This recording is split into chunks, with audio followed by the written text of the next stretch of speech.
Book 3, Storm in the Mountains. Friends. A shaded walk, with a glimpse of sea beyond, embowering trees, a stretch of lawn on one side, and on the other the dormer windows of a fine old house, half hidden by scaffolding, from which there came now and then the quick strokes of a workman's hammer. It was 4:30, if the sharp little note of a cuckoo-clock, snapping out one, told the time correctly. Two men are pacing this leafy retreat, both of whom we have seen before, but under circumstances so distracting that we took little note of their appearance, fine as it undoubtedly was in either case. However, we are more at leisure now, and will pause for an instant to give you some idea of these two prominent men, with one of whom our story will henceforth have very much to do. One of them, the curator of our famous museum, lacks comeliness of figure, though at moments he can be very impressive.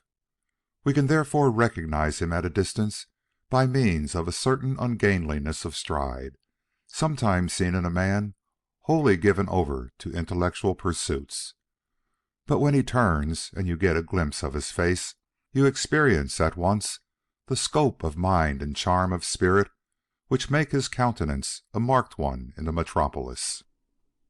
A little gray about the temples, a tendency, growing upon him, alas, to raise his hand to his ear when called upon to listen, show that he has already passed the meridian of life. But in his quick glance and clear and rapid speech, youth still lingers, making of him a companion delightful to many and admirable to all. The other, Carleton Roberts, his bosom friend and the museum's chief director, is of a different type, but no less striking to the eye.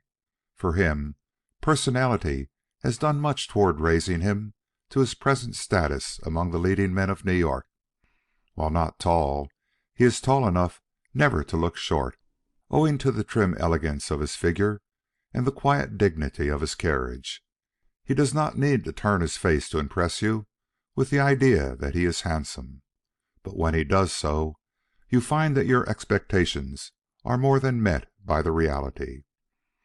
For though he may not have the strictly regular features we naturally associate with one of his poise and matchless outline, there is enough of that quality, and more than enough of that additional elusive something which is an attraction in itself, to make for handsomeness in a marked degree. He, like his friend, has passed his 40th year, but nowhere save in his abundant locks can one see any sign of approaching age. They are quite white, cut close, but quite white, so white they attracted the notice of his companion, who stole more than one look at them as he chatted on in what had become almost a monologue, so little did Roberts join in the conversation. Finally the curator paused, and stealing another look at that white head, remarked anxiously, "Have you not gone gray very suddenly? I don't remember you being whiter than myself the day I dined with you, just preceding the horrible occurrence at the museum." "I have been going gray for a year," rejoined the other. "My father was white at 40. I am just 43. "It becomes you. And yet, Roberts, you have taken this matter too much to heart. We are not to blame in any way, unless it was having such deadly weapons within reach. How could one suppose—" "Yes, how could one suppose?" echoed the director. "And the mystery of it. The police seem no nearer solving the problem now than on the night they practiced archery in the galleries. It does wear on me, possibly because I live so much alone. I see—" Here he stopped abruptly. They had been strolling in the direction of the house, and at this moment were not many paces from it. "See what?" urged the curator, with an accent one might almost call tender, which would have been called tender if used in addressing a woman. "See her, that dead girl, constantly, at night when my eyes are shut, in the daytime while I go about my affairs, here, there, and everywhere. The young face, so white, so still, so strangely and so unaccountably familiar. Do you feel the same? Did she remind you of anyone we know? I grow old trying to place her. I can say this to you, but not to another soul could I speak of what has become to me a sort of blind obsession. She was a stranger. I know of no Madame Duclos, and am sure that I never saw her young daughter before, and yet I have started up in my bed more than once during these past few nights, confident that in another moment memory would supply the clue which will rid my mind of the eternal question as to where I have seen a face like hers before. But memory fails to answer, and the struggle, momentarily interrupted, begins again, to the destruction of my peace and comfort. Odd, but you must rid yourself of what unnerves you so completely. It does no good, and only adds to regrets which are poignant enough in themselves. That is true. But stop a minute. I see it now, her face, I mean. It comes between me and the house there. Even your presence does not dispel it. It is... No, it's gone again. Let us go back once more and take another look at the sea. It is the one thing which draws me away from this pursuing vision. They resumed their stroll, this time away from the house and toward the oval cut in the trees for a straight view out to the sea. Across this oval a ship was now sailing, which attracted the eyes of both. Not till it had passed did the Curator say, "You live too lonely a life. You should seek change, recreation, possibly something more absorbing than either." "You mean marriage?" "Yes, Roberts, I do. Pardon me. I want to see your eye beam again with contentment.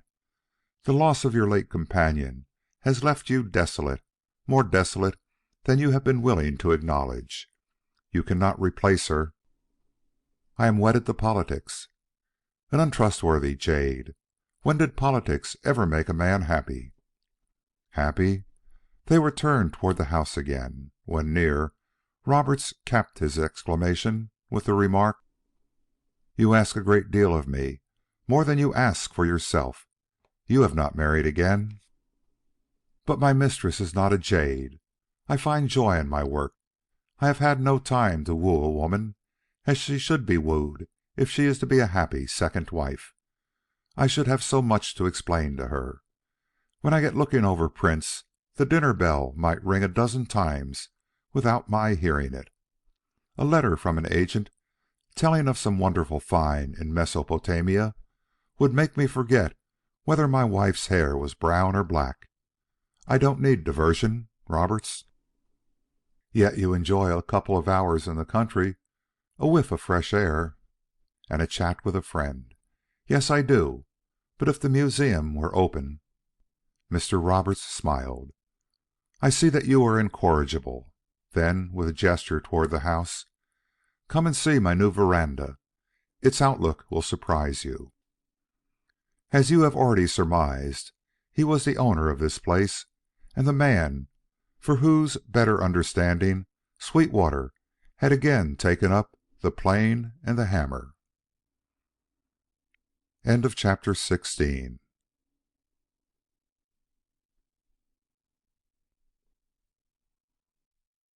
The Cuckoo-Clock. As they made their way through the scattered timber and litter of fresh carpentry work, the man who was busy there, who certainly had overstayed his time, took up his kit and disappeared around the corner of the house. Neither noted him. The cuckoo-clock was chirping out its 5 small notes from the cheerful interior, and the Curator was remarking upon it. "That's a merry sound, both sweet and stimulating, and what is still better, I can hear it without effort. I believe I should like to have a clock of that kind." "It goes where I go," muttered its strange owner with what seemed an involuntary emphasis. Then, as the Curator turned upon him in some surprise, he added with studied indifference, "I brought it from Switzerland when I was younger than I am now. A silly memento. but I fancy it. A commonplace explanation, surely. Why, then, did that same workman who had stopped short after rounding the corner to pick up something which he as quickly threw down, turned a quick head and listened eagerly for what might be said next? Nothing came of it, for the veranda door was near and the two gentlemen had stepped in. But to one who knew Sweetwater, the smile with which he resumed his work had an element in it which, if seen, would have darkened still further the gloom in the troubled eye of the speaker. Switzerland. He had said Switzerland. It was not long after this that the curator and his host left for New York. The house was not quite ready for occupancy, but was in the process of being made so by the woman who had done duty as housekeeper for Mr. Roberts both before his marriage and since his wife's death. During the 15 years which had intervened, she had been simply the cook. This woman, Huldah Weston by name, did not accompany them. She was in Belport to stay, and as it behooves us to remain there for a while longer ourselves, we will join her in the quiet rest she has taken on the kitchen steps before shutting up the house for the night. She is not alone. A young man is with her, one to whom she has given temporary board and lodging in exchange for the protection of his presence and such slight help as he can afford her in the heavy task of distributing and arranging the furniture. We know this man. It is the one we have just seen halting at the corner of the house on quitting his work on the new veranda. Sweetwater. He is a genial soul. She, though very old for the responsibilities she still insists upon carrying, enjoys a good laugh. Nor is she averse to the numberless little kindly attentions with which he shows his respect for her age, if not a personal liking for herself. In short, they are almost friends, and she trusts him as she has never trusted any young man yet, save the boy she lost when she was still a comely widow. Perhaps this is why, on this night, when we find the two together, he ventures to turn the talk upon the man she had so devotedly served during the better part of her life. He began with the cuckoo-clock. Where did it come from? How long had they had it? What a jolly little customer that wee bird was, darting out and darting in, with its hurry call to anyone who would listen. It made a fellow feel ashamed to dawdle at his work. It wouldn't do to let any mere bird get ahead of him, a wooden bird at that. He got her talking. She had known Mr. Roberts's mother, and she had been in the house, as a young girl then, when he went away to Europe. He had not wanted to go. He was in love, or thought he was, with a woman older than himself. But the mother did not approve of the match, though the lady had a mint of money, and everything in her favor but those 7 years. She afterward became his wife, and for all his mother's fears, they lived together very happily. Since her death, which had occurred about a year ago, he'd been a different man, very sad, and much given to sitting alone. Anyone can see the effect it has had upon him if they look at him closely. She was a good woman, then? Very good. Well, life must be lonesome for a widower, especially if he has no children. But perhaps he has some married or at school. No, he has no children, and no relations to speak of. And he brought that clock from Switzerland? Did he ever say from what part of Switzerland? If he did, I don't remember. I've no memory for foreign names. This sent Sweetwater off on another tack. He knew such a good story, which, having told, he seemed to have forgotten all about the clock, for he said nothing more about it, and not much more about Mr. Roberts. But when, a little while later, he followed her into that gentleman's room for the purpose of unlocking a trunk which had been delivered that day, he took advantage of her momentary absence in search of the key to pull out that cuckoo-clock from the wall where it hung and read the small slip of paper pasted across its back. As he hoped, it gave both the name and address of the merchant from whom it had been bought. But that was not all. Running in diagonal lines across this label, he saw some faded lines in fine handwriting, which proved to be a couplet signed with 5 initials. The latter were not quite legible, but the couplet he could read without the least difficulty. It was highly sentimental, and might mean much and might mean nothing. If the handwriting should prove to be Mr. Roberts', the probabilities were in favor of the former supposition, or so he said to himself as he swung the clock back into place. When Mrs. Weston returned, he was standing as patiently as possible in the middle of the room, saying over and over to himself to ensure remembrance till he could jot the lines down in his notebook: Bossburg, Lucerne, I love thee, and thee will I love to eternity. His interest in this slight and doubtful clue, however, sank into insignificance when, having unlocked and unstrapped the trunk which Mrs. Weston pointed out, he saw to his infinite satisfaction that it held Mr. Roberts' clothing, the one thing in the world toward which, at this exact moment, his curiosity mainly pointed. If only he might help her handle the heavy coats which lay so temptingly on top. Should he propose to do so? Looking at her firm chin and steady eye, he felt that he did not dare. To rouse the faintest suspicion in this woman's intelligent mind would be fatal to all further procedure, and so he stood indifferent while she lifted garment after garment and laid them carefully on the bed. He counted 5 coats and as many vests, and was racking his brains for some plausible excuse for a nearer inspection, when she stopped in the midst of her work with the cheery remark: "That will do for tonight. Tomorrow I will look them all over for moths before hanging them away in the closet." And he had to go, leaving them lying there within reach of his hand, when one glance at the lining of a certain coat which had especially attracted his eye might have given him the one clue he most needed. The room which had been allotted to him in this house was in the rear and at the top of a steep flight of stairs. As he sought it that night, he cast a quick glance through the narrow passageway opening just beyond his own door.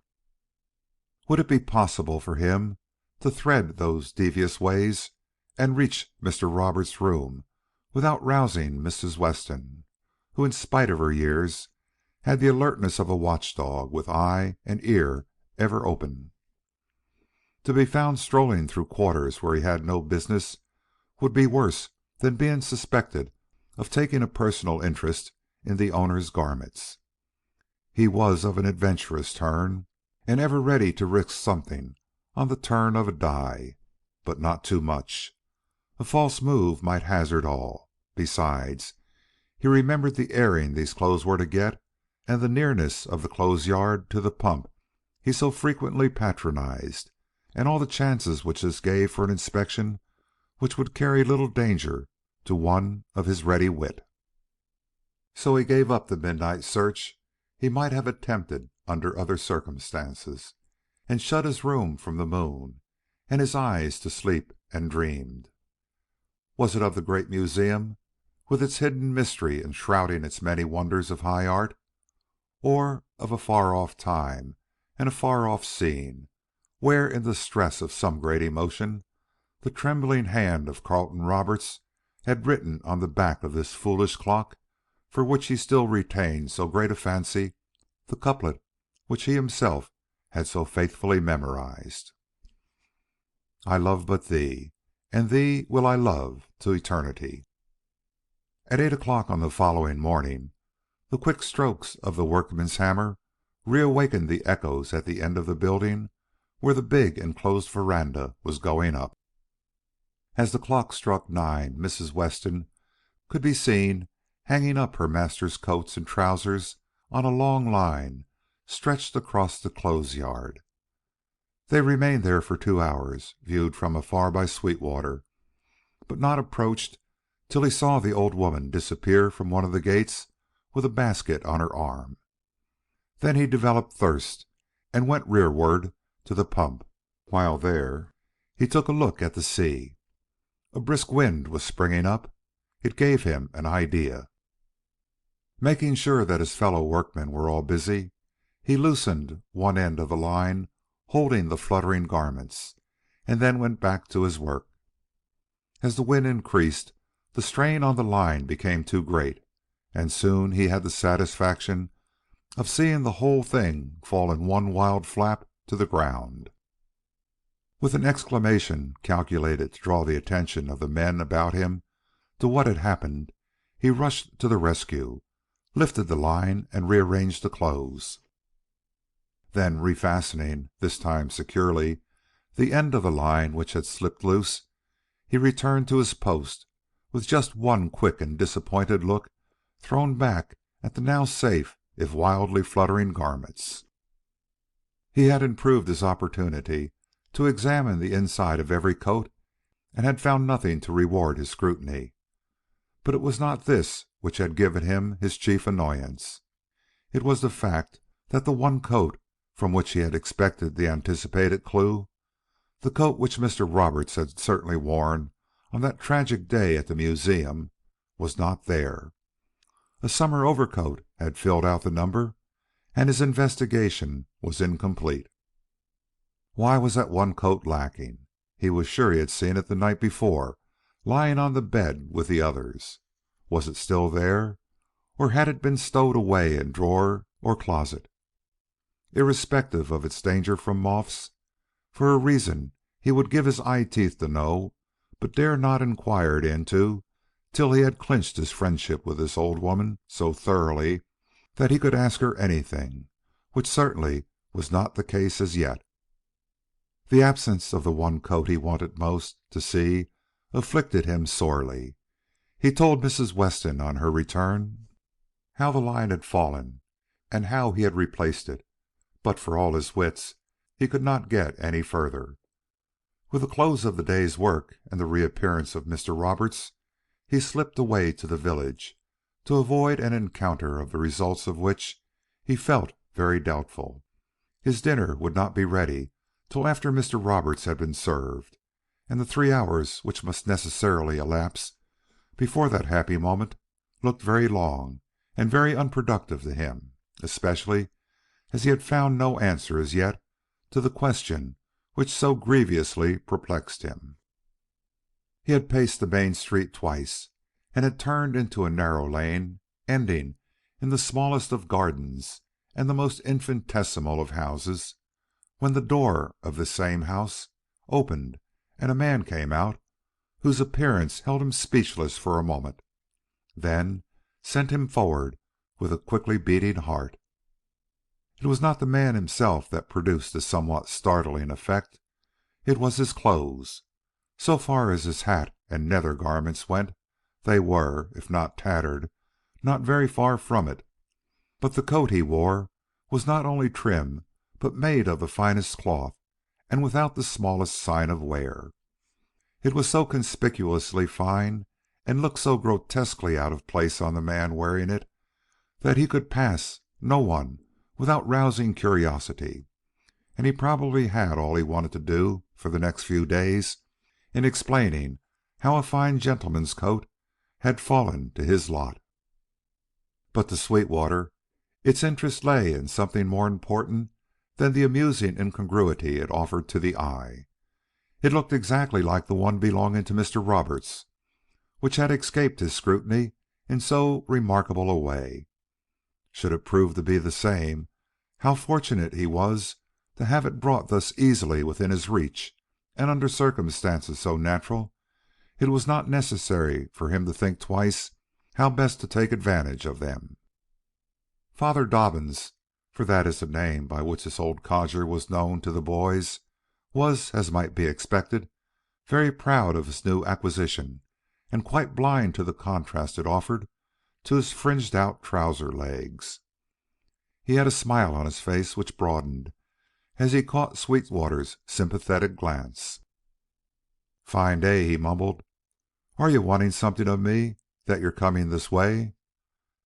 "Perhaps and perhaps," answered Sweetwater. "If that fine coat I see you wearing is the one given you by Mrs. Weston up the road." "'Deed, sir, and what's amiss? She gave it to me, yes. Came all the way into the village to find me and give it to me. Too small for her master, she said, and would I take it to oblige him? Does she want it back?" "Oh, no, not she. She's not that kind. It's only that she has since remembered that one of the pockets has a hole in it, an inside one, I believe. She's afraid it might lose you a dime some day." "Will you let me see if she is right? If so, I was to take you to the tailor's and have it fixed immediately. I am to pay for it." The old man stared in slow comprehension. Then, with the deliberation which evidently marked all his movements, he slowly put down his basket. "I warrant ye it's all right," he said. "But look, an you will. I don't want to lose no dimes." Sweetwater threw back one side of the coat, then the other, felt in the pockets, and smiled. But Gryce, and not ignorant Father Dobbins, should have seen that smile. There was comedy in it, and there was the deepest tragedy also, for the marks of stitches forcibly cut were to be seen under one of the pockets, stitches which must have held something as narrow as an umbrella band, and no longer than the little strip at which Mr. Gryce had been looking one night in a melancholy little short of prophetic. End of chapter 17.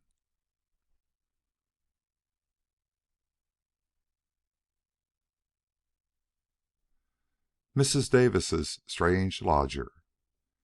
If you will look carefully at this chart, and note where the various persons then in the museum were standing at the moment Correy shouted his alarm, you will see that of all upon whom suspicion can with any probability be attached, there is but one who could have fulfilled the conditions of escape as just explained to you.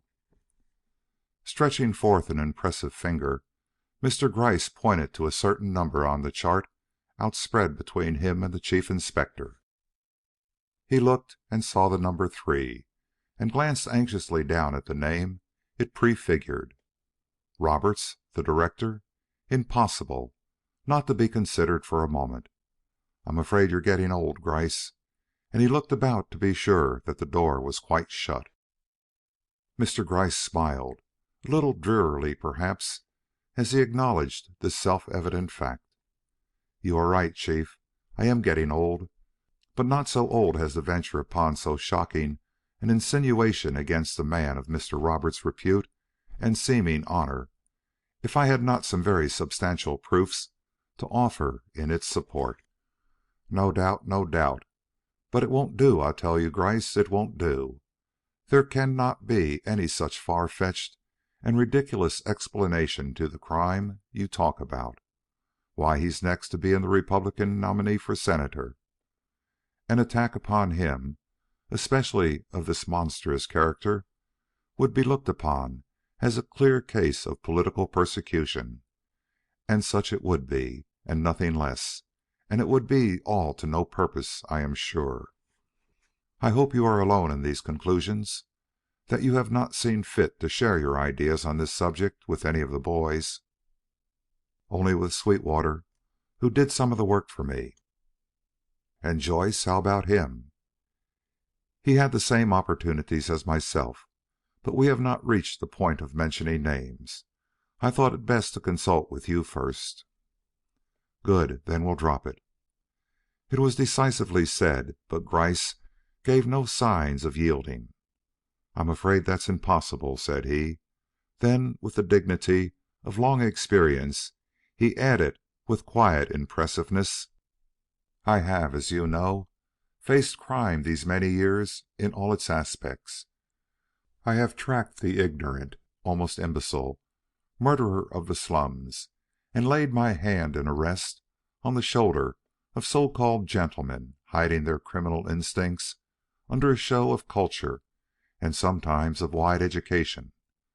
Human nature is not so very different in high and low, and what may lead an irresponsible dago into unsheathing his knife against his fellow may work a like effect upon his high-bred brother, if circumstances lend their aid to make discovery appear impossible. Mr. Roberts is the friend of many a good man who would swear to his integrity with a clear conscience. I would have sworn to it myself a month ago had I heard it questioned in the slightest manner, and I may live to swear to it again, notwithstanding the doubts which have been raised in my mind by certain strange discoveries which link him to this unhappy affair by what we are pleased to call circumstantial evidence. For, as I am obliged to acknowledge, the one great thing we rely upon in accusations of this kind is so far lacking in his case. I mean the motive. I know of none, and can, in fact, conceive of none, which would cause a gentleman of even life and ambitious projects to turn a deadly weapon upon an innocent child with whom he is not, so far as we can discover, even acquainted. Dementia only can account for such a freak, and to dementia we must ascribe this crime, if it is necessary for us to find cause before proceeding to lay our evidence before the district attorney.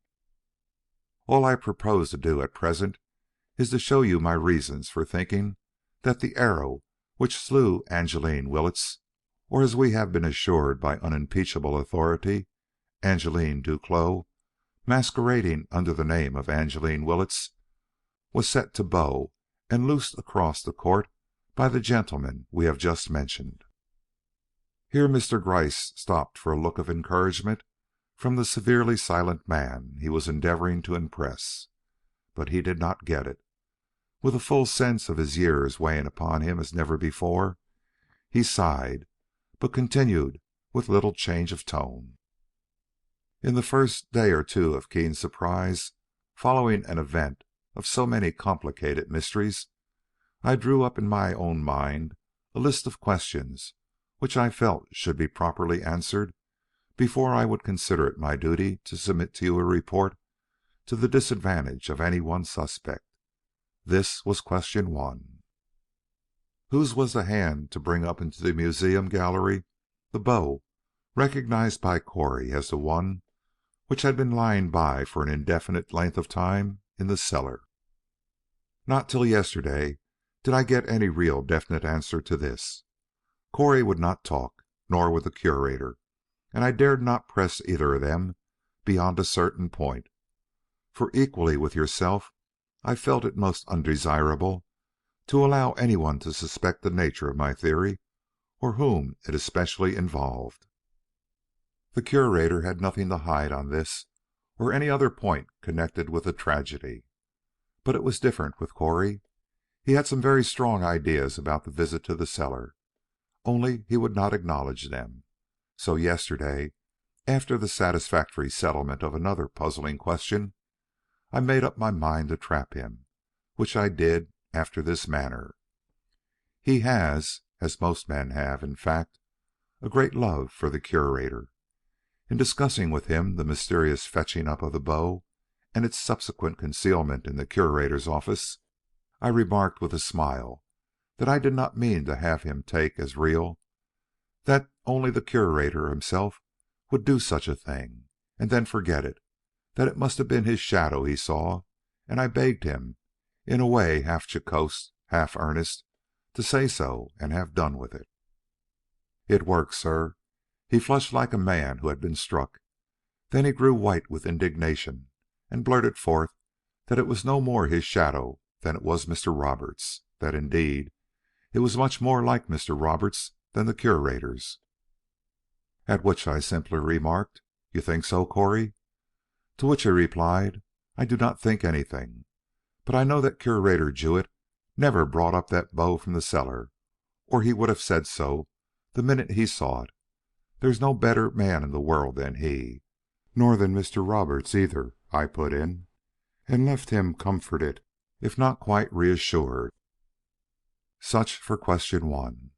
Number 2 is of similar nature. Was the transference of the arrow from one gallery to the other due to the same person who brought up the bow? Now, in answer to that, I have a curious thing to show you. And lifting into view a bundle of goodly size, Wrapped in heavy brown paper, he opened it up and disclosed a gentleman's coat.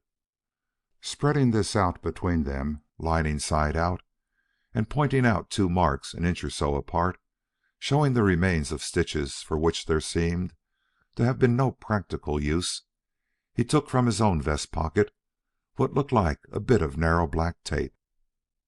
This he laid down on the upturned lining in the space bounded by the two lines of marks I have mentioned, and drawing the Chief's attention to it, observed in quiet explanation: "The one fits the other, stitch for stitch.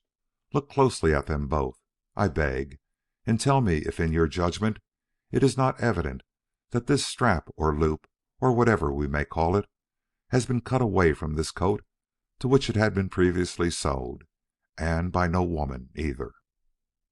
Anyone could see that this had been so. There could be but one reply.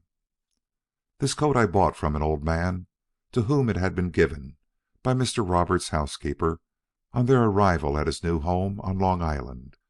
The strip was picked up at the museum in the room where Mrs. Taylor spent an hour or so immediately upon leaving the scene of crime. With her at that time was a young lady who kindly offered to look after her and two or three men directly associated with the museum, of whom Mr. Roberts was one. These and these only. Now this strap, or let us say loop, since we are beginning to see for what purpose it was used, was not on the floor previous to the entry of these few persons into this room, or indeed for some little time afterward. Otherwise this young lady, who was the one to open my eyes to this clue, surely would have seen it in the half hour she stood at Mrs. Taylor's side with no one to talk to and quite free to look about her. But it was there after the lady had revived from her fainting fit, dropped as you see, cut from its owner's coat and dropped. Chief, let me ask why this should have been done in a time of such suspense if it had nothing to do with a crime then occupying everybody's attention. A good coat, too, almost new, as you will observe." The Chief, possibly with a shade less of irony in his manner, answered this direct question with one equally direct.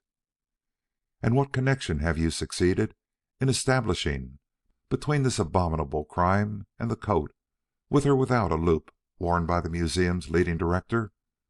One as straight and indisputable, no doubt, as that you have just attempted to make between this same gentleman and the museum beau," he added, with biting incredulity. "Yes," returned the other, in calm disregard of the sarcasm.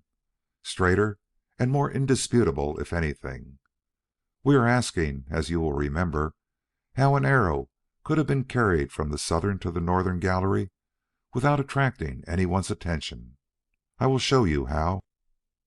With a rap on the table which brought Sweetwater into the room, he proceeded to pin again into its old place on the lining of Mr. Roberts' coat the so-called tag.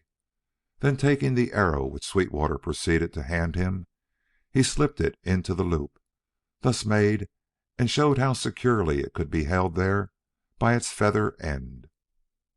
A man of Mr. Roberts' upright carriage might, with his coat well buttoned up, walk the length of Broadway without disclosing the presence of this stick, remarked Mr. Gryce, as, at his look, Sweetwater doffed his own coat and put on the one thus discreetly weighted.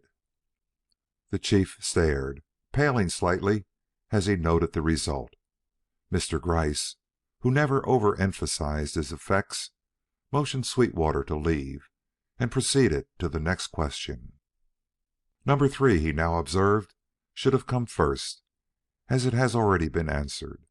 It asks if it is possible to hit the mark in Section 2 of the museum's gallery from behind the pedestal in Section 8, from the pedestal nearest the front, no, but from the one further back, upon which, by the way, Stevens found the print of a gloved finger? Yes." "Who wore gloves that day? Kid gloves, mind you, for the mark of the stitching is exact, as you can see in this print of the same made by Stevens. All the ladies, except a young copyist who was leaving in a hurry and had not stopped to put hers on, but of the men only one, Mr. Roberts, the careful dresser, who was never known to enter the street without this last touch to his toilet. How do I know this? Look at the chart, Chief. This one which shows the court and the persons in it at the precise minute of first alarm. You see how near the exit Mr. Roberts was, and who was closest to him. I had a little talk, the most guarded one imaginable, with this lady, who was the very one of whom I had just said she had omitted to put on her gloves, and she gave me the fact I have just passed on to you. She noted Mr. Roberts' hands because they shamed hers, and she was just stopping to pull her gloves from her coat pocket when Correy's voice rang out and everything else was forgotten. Corroborative, only corroborative, sir. I am quite aware of that, but what I have now to add may give it weight. The stringing of a bow is no easy task for an amateur, nor is the discharge of an arrow under such dangerous circumstances as marked the delivery of the one we are discussing, one which would be lightly attempted by a person altogether ignorant of archery. However strong the evidence might be against a man who was not an utter fool, I would never have presumed to lay it out before you if I had not verified the fact that the director, whatever his life now, was once greatly addicted to sports and thoroughly acquainted with the management of a bow and arrow. It has taken time. Many cablegrams were necessary, but I have at last received this copy of a report made 16 years ago by a club in Lucerne, Switzerland, in which mention is made of a prize given to one Carlton Roberts, an American, for 12 piercings of the bull's eye in as many shots, in an archery contest which included all nationalities. Nor is that all. In a study of himself, his home, his life, his secret interests, we come upon things which call for closer inspection. For instance, not a day has passed since that poor child has been in the morgue that he has not been one on line to see her. He dreams of her, he says. He cannot get her face out of his mind. You notice that he has been growing gray. But I will stop here. I do not wonder that you look upon all this as the ravings of a man on the verge of senility. If I were in your place, I should undoubtedly do the same. But ungracious as the task has proved, I owed it to myself to rid my mind of its secret burden. It is for you to say whether, all things considered, I am to drop the matter here or proceed blindly in search of the motive lying back of every premeditated crime. I can imagine none in this case, as I have frankly stated, save the very weak and improbable one already advanced by young Sweetwater in connection with another party upon whom he had fixed his eye, that of the irresistible desire of an expert to test his skill with a bow which comes unexpectedly into his hands. That wouldn't apply to Roberts, not in the least, affirmed the Chief, with the emphasis of strong conviction. Even if we should allow ourselves to regard these stray bits of circumstantial evidence as in any way conclusive of the extraordinary theory you have advanced, he is much too able and cautious a man to yield to any such fool temptation as that. But to let that matter pass for the present, why have you paid such close attention to one end of your string and quite ignored the other? Madame Duclos' hasty flight and continued absence, in face of circumstances which would lead a natural mother to break through every obstacle put in the way of her return, offers a field of inquiry more promising, it appears to me, than the one upon which you have expended your best energies. You say nothing of her. I have nothing to say. I am glad to leave that particular line of investigation to you, and more than glad if it has proved or is likely to prove fruitful. Have you heard? Read that. He tossed a letter within the detective's grasp and leaned back while Gryce laboriously perused it. It was illy written, but well worth the pains he gave to it, as witness: To the Chief of Police. Dear Sir, I am told that there is a reward out for a certain woman by the name of Duclos.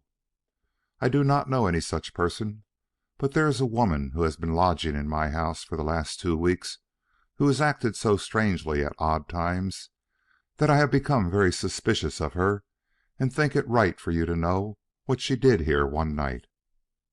It was about a fortnight since she came to my house in search of lodgings. Had she been young, I would not have opened my doors to her, decent as she was in her dress and ways, for she was a foreign woman, and I don't like foreigners. But being middle-aged and ready with her money in advance, I not only allowed her to come in, but gave her my very best room. This is not saying much, because the elevated road runs by my door, darkening my whole front, besides making an awful clatter. But she did not seem to mind this, and I took little notice of her till one of the other lodgers, a woman with a busy tongue, began to ask why this strange woman, who was so very dark and plain, went out only at night. Did she sew or write for a living? If not, what did she do with herself all day? As the last was a question I could easily answer, I said that she spent most of her time in reading the newspapers, and this was true, because she always came in with her arms full of them. But there I stopped, as I never discuss my lodgers, yet I must acknowledge that my curiosity had been roused by all this talk, and I began to watch the woman, who I soon saw was in what I call a flustered state of mind, and as unhappy as anyone could be who hadn't suffered some great bereavement. But still I wasn't really alarmed, being misled by the name she gave, which was Cleary. Night before last I went to bed early. I am a heavy sleeper, as I need to be with those cars pounding by the house every few minutes. But there are certain noises which wake me, and I found myself all of a sudden sitting up in bed and listening with all my ears. Everything was quiet, even on the elevated road, but when the next train came thundering along, I heard piercing shrilly through the rumble and roar the same sharp ping which had wakened me. What was it? It seemed to come from somewhere in the house, but how could that be? I was startled enough, however, to get up and slip on some of my clothes and stand with ears astretch for the next train. It came and passed, and right in the middle of the noise it made, I heard again that quick, sharp sound. This time I was sure it came from somewhere near, and opening my door, I slid out into the hall. All my lodgers were in but one, a young gentleman who has a night key, and most of the rooms were dark, as I can very well tell from the fact that none of the doors fit as they ought to, and there is sure to be a streak of light showing somewhere about them if the gas is burning inside. Everything looked so natural, and the house was so still, that I was going back again when another train swept by and the sound was repeated. This time I was sure it came from somewhere on the lower floor, and mindful of Miss Cleary's queer ways, I stole downstairs to her door. She was up. That was plainly enough to be seen. But what was she doing? I was just a little frightened, or I would have knocked on the door and asked. As I was waiting for the passing by of the next train, my last lodger came in and caught me standing there before Mrs. Cleary's door. I know him pretty well, so I put my fingers to my lips and then beckoned him to join me. As the train approached, I seized him by the arm and pointed toward Mrs. Cleary's door. He didn't know what I meant, of course, but he looked and listened, and when the train had gone by, I drew him down the hall and said, "You heard it?" and then asked him what it was. He answered that it was a pistol shot, and he wanted to go back to see if any dreadful thing had happened. But I shook my head and told him it was one of 5, each one taking place when the roar of the trains going by was at the loudest. Then he said that this woman was practicing at a mark, and bade me to look out, or we should have a house full of anarchists. At that, I loudly declared she should go the very first thing in the morning, and so got rid of him. But I did not keep my word, and for this reason, when I went to do her room work, as I always do immediately after breakfast, I was all smiles and full of talk till I had taken a good look at the walls for the bullet holes I expected to see there. But I didn't find any, and was puzzled enough, you may be sure, for those bullets must have gone somewhere, and I was quite certain that they had not been fired out the window. I hardly dared to look at the ceiling, for she was watching me, and kept me chatting and wondering, till all of a sudden I noticed that one of the sofa pillows was missing from its place. This set me thinking, and I was about to ask her what she had done with it, when my attention was drawn away by seeing among the scraps in the wastebasket I had lifted to carry out the end and corner of what looked like a partly destroyed photograph. This was something too strange not to rouse any woman's curiosity, but I was careful not to give it another glance till I was well out of the room. Then, as you may believe, I drew it quickly out, to find that all the middle part was gone, shot to pieces by those tearing bullets. Not a particle of the face was to be seen, only enough of the neck and shoulders to show that it had been a portrait of a man. I enclose it for you to see, and if you want to talk to the woman, she is still here, though I only keep her in the hope of her being that Madame Duclos for whom money is offered. I will tell you why I think this. Not because of a torn skirt. You see, I have been looking over the advertisement printed in the newspapers, but because she is foreign and dark and has a decidedly drooping eyelid. Then, too, she halts a little on one foot, as I noticed when I called her hurriedly to the window to see something. If you want to have a look at her, come after 5 and before 7. We both are in then. Yours respectfully, Caroline Davis. No doubt that's the woman, commented Gryce. We are fortunate in hitting her trail at this critical moment. He had already glanced at the mutilated photograph lying before him, but now he took it up. Very little here, he remarked, as he examined first the face of it and then the back. But if you will let me take it, I may find that its place is in our incomplete chain.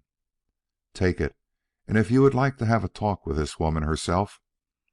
Yes, Chief, I would like that above all things. Very good. I am expecting her here any minute, but... Well, what now? What's up? An officer had entered hurriedly after one quick knock. Mrs. Davis' lodger is gone, said he, left without a word to anybody. When they went to her room, they found it empty, with a $5 bill pinned to the riddled cushion, and nobody saw her go. We are as much at sea as ever.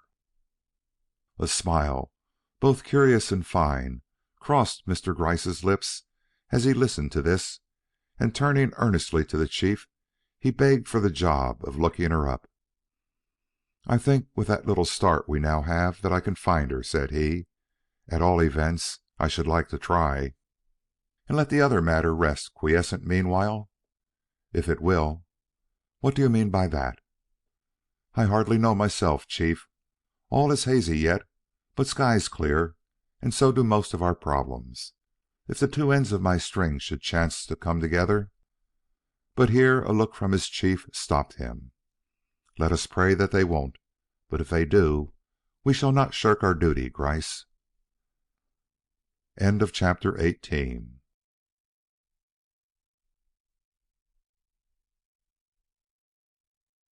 Mr. Gryce and the Timid Child.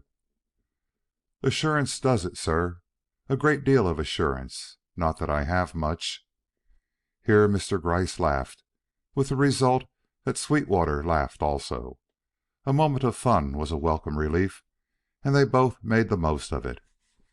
Not that I lack it entirely, Sweetwater hastened to say. Then they laughed again, after which their talk proceeded on serious lines. Sweetwater, what is it that you once told me about a family named Duclos? Why, this, sir. There is one such family in town, as Peters discovered in looking up the name in the directory a day or two after Madame's disappearance. But there's nothing to be learned from them. Mr. and Mrs. Edward Duclos are a most respectable couple, and have but one answer to every question. They know no one of their name outside their own family. Though the man of the house is a Breton, he has lived many years in this country, and in all that time he has never met another Duclos." "And Peters let it go at that?" "Had to. What else could he do? However, he made this admission: that there was a child in the room who betrayed a nervousness under his questions which was not observable in her elders, a girl of 12 or so, who put her hands behind her when she found she could not control their twitching. And I've an idea that if he could have gotten this child by herself, he might have heard something quite different from the plain denial he got from the mother. I have always thought so, but I've had too many other things to do to make an effort in this direction. Now, if you approve, I'll see what I can do with this girl, for it stands to reason there must be some place in town where this woman, just off ship, found an immediate refuge and a change of clothing and effects. Nor should I be much surprised if we should discover that she is an inmate of this very house. What do you think, Mr. Gryce? Is it worth looking into?" "It is worth my looking into. I have other work for you. Where does this Duclos family live?" Sweetwater told him. It was in one of the 80s, not a quarter of a mile from the Hotel Universal. This settled, Mr. Gryce took from his pocket the mutilated photograph which had served as a target to the woman in 53rd Street. "You see this?" said he. "The face is all gone. Only a sweep of the hair on one side and a bit of collar and the tip of a shoulder on the other remain to act as a clue. Yet I expect you to find the negative from which this photograph was printed. It should not be so difficult, that is, if in the course of time it has not been destroyed. For look here." And turning over what remained of the mutilated photograph, he displayed the following: "Corner, 9th Street West, York." "New York. The portrait was made here and at Fredericks. His studio was on the corner of 9th Street up to a few years ago. It's a trail after my own mind. If that negative is in existence, I'll find it, if I have to ransack half the photograph studios in town. And how old do you think this picture is?" "Old enough to give you trouble, but that's what you're used to.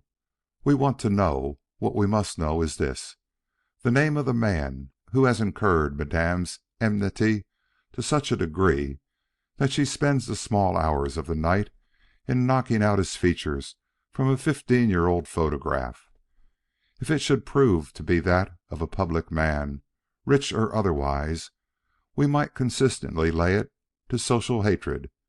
But if, on the contrary, it turns out to be that of a private individual, well, in that case, I shall have a task for you which may call for a little of that assurance of which we have just acknowledged you possess a limited share." That evening, just at dusk, a taxicab, which had been wandering up and down a well-kept block in 87th Street, stopped suddenly in front of a certain drugstore to let an old man out.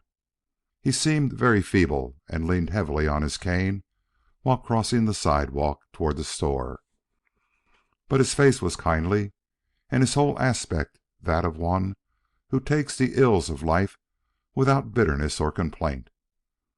When halfway to his goal, for 20 steps are a journey to one who has to balance himself carefully with every one, he slipped or stumbled, and his cane flew out of his hand. Happily, because he seemed unable to reach it himself, a young girl, just emerging from the drugstore, saw his plight, and, stooping for the stick, handed it to him. He received it with a smile, and while it was yet in both of their hands, said in the most matter-of-fact way in the world, "Thank you, little Miss Duclos." Then suddenly, "Where's your aunt?" She did not stop to think. She did not stop to ask herself what this question meant, or whether this old gentleman who seemed to know so much about her and the family secrets had a right to ask it, but blurted out in nervous haste, as if she knew of nothing else to do, "She's gone." And then started to run away. "Come back, little one." His tone was very imperative, but for all that of a nature to win upon a frightened child. "I know she's gone," he added, soothingly, as she looked back, hesitating, "and I'm sorry, for I have something for her. I recognized you the moment you stepped out of the store, but I see that you don't remember me. But why should you? Little girls don't remember old men." Again that benevolent smile as he poked about in one of his pockets and finally drew out a little parcel which he held out toward her. "This belongs to your aunt. See, it has her name on it, Madame Antoinette Duclos. It came to the lodging house in 53rd Street just after she left, and I was asked to bring it to her. I was going to your house as soon as I had done my little errand at this store, but now that I have met you, I will ask you to see that she gets it." The girl looked down at the parcel, then up at him, and reaching out her hand, took it. His old heart, which had almost stopped, beat again naturally and with renewed strength. He was on the correct trail. When Mrs. Duclos and the rest of them had said that they knew of no one of their name in this country but themselves, it was because the Madame of the Hotel Universal was of their family, the widow of their brother, as this child's acknowledgment showed. He was turning back to his taxi when the child, still trembling very much, took a step toward him and said, "I don't know where to find my aunt. She didn't tell us where she was going, and I'd rather not take this parcel back with me. Mother don't like us to speak of Aunt Nettie, and I don't believe Aunt Nettie would care to have this now. Won't you forget about it, sir? If I promised to tell her some day that it was brought back and I wouldn't take it." Mr. Gryce felt a qualm of conscience. The child really was too simple to be made game of. Besides, he felt sure that she had spoken the truth, so far as she herself was concerned. She didn't know where her erratic aunt had gone, and any further questioning would only frighten her without winning him the knowledge he sought. He therefore took the parcel back, said some soothing words, and made his way across the walk to his taxi. But the number he gave the chauffeur was that of the house where this little girl lived. He arrived there first. To him, waiting in the parlor and very near the window, her shrinking little figure looked pathetic enough, as glancing in at the taxi and finding it empty, she realized who might be awaiting under her mother's eye. He remembered his grandchild and made up his mind, as she slid nervously in, no matter what happened, he would keep this innocent child out of trouble.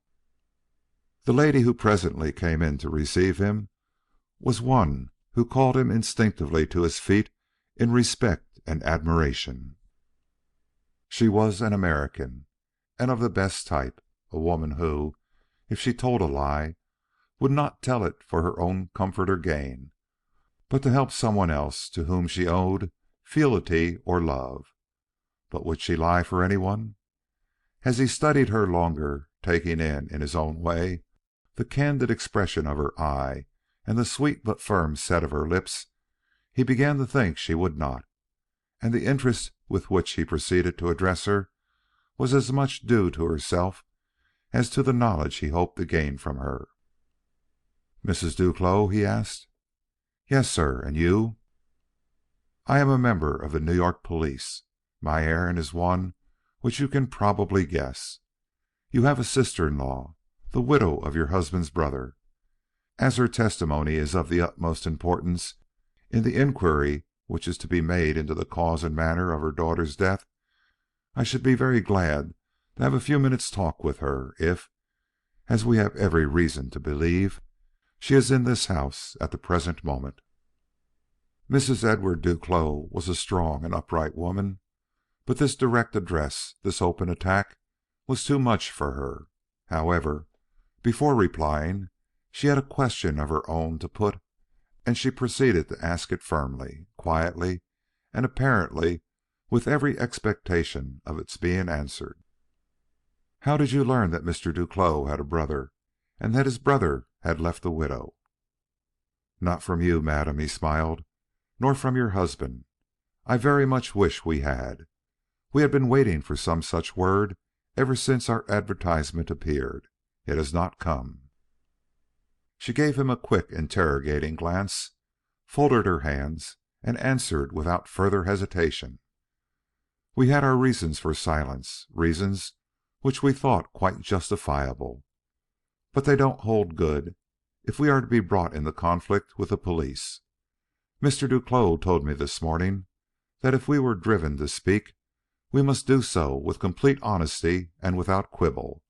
What do you want to know?"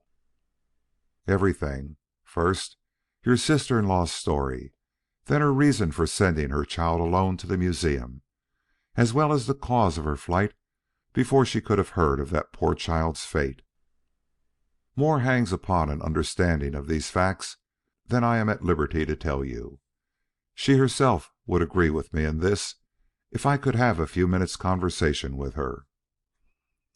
"She is not in the house. She left us late last night without giving us the least hint as to where she was going. She is, as you can very well see, as little anxious to talk of her great trouble as you are to have her, and recognizing that attempts were being made to find her and make her speak, she fled before it was too late. I'm sorry she did so, sorry for her and sorry for ourselves. We do not approve her course, whatever reasons she may have for it. At the same time, I feel bound to assure you that to her they are all sufficient. She is a conscientious woman, with many fine qualities, and when she says, as she did to us, 'It is my duty to flee,' and again as she bade us a final adieu, 'I will die rather than speak a word of what is on my mind,' I know that it is no small matter which sends her wandering about like this." "I should think not. A mother to leave her daughter to be exposed at the morgue and never intervene to protect her from this ignominy, or to see that she has proper burial after that dread display is over." "I know it was dreadful, and do you not think we felt the horror of this also?" "Your own flesh and blood, that is, your husband's. I wonder you could stand it." "We had promised.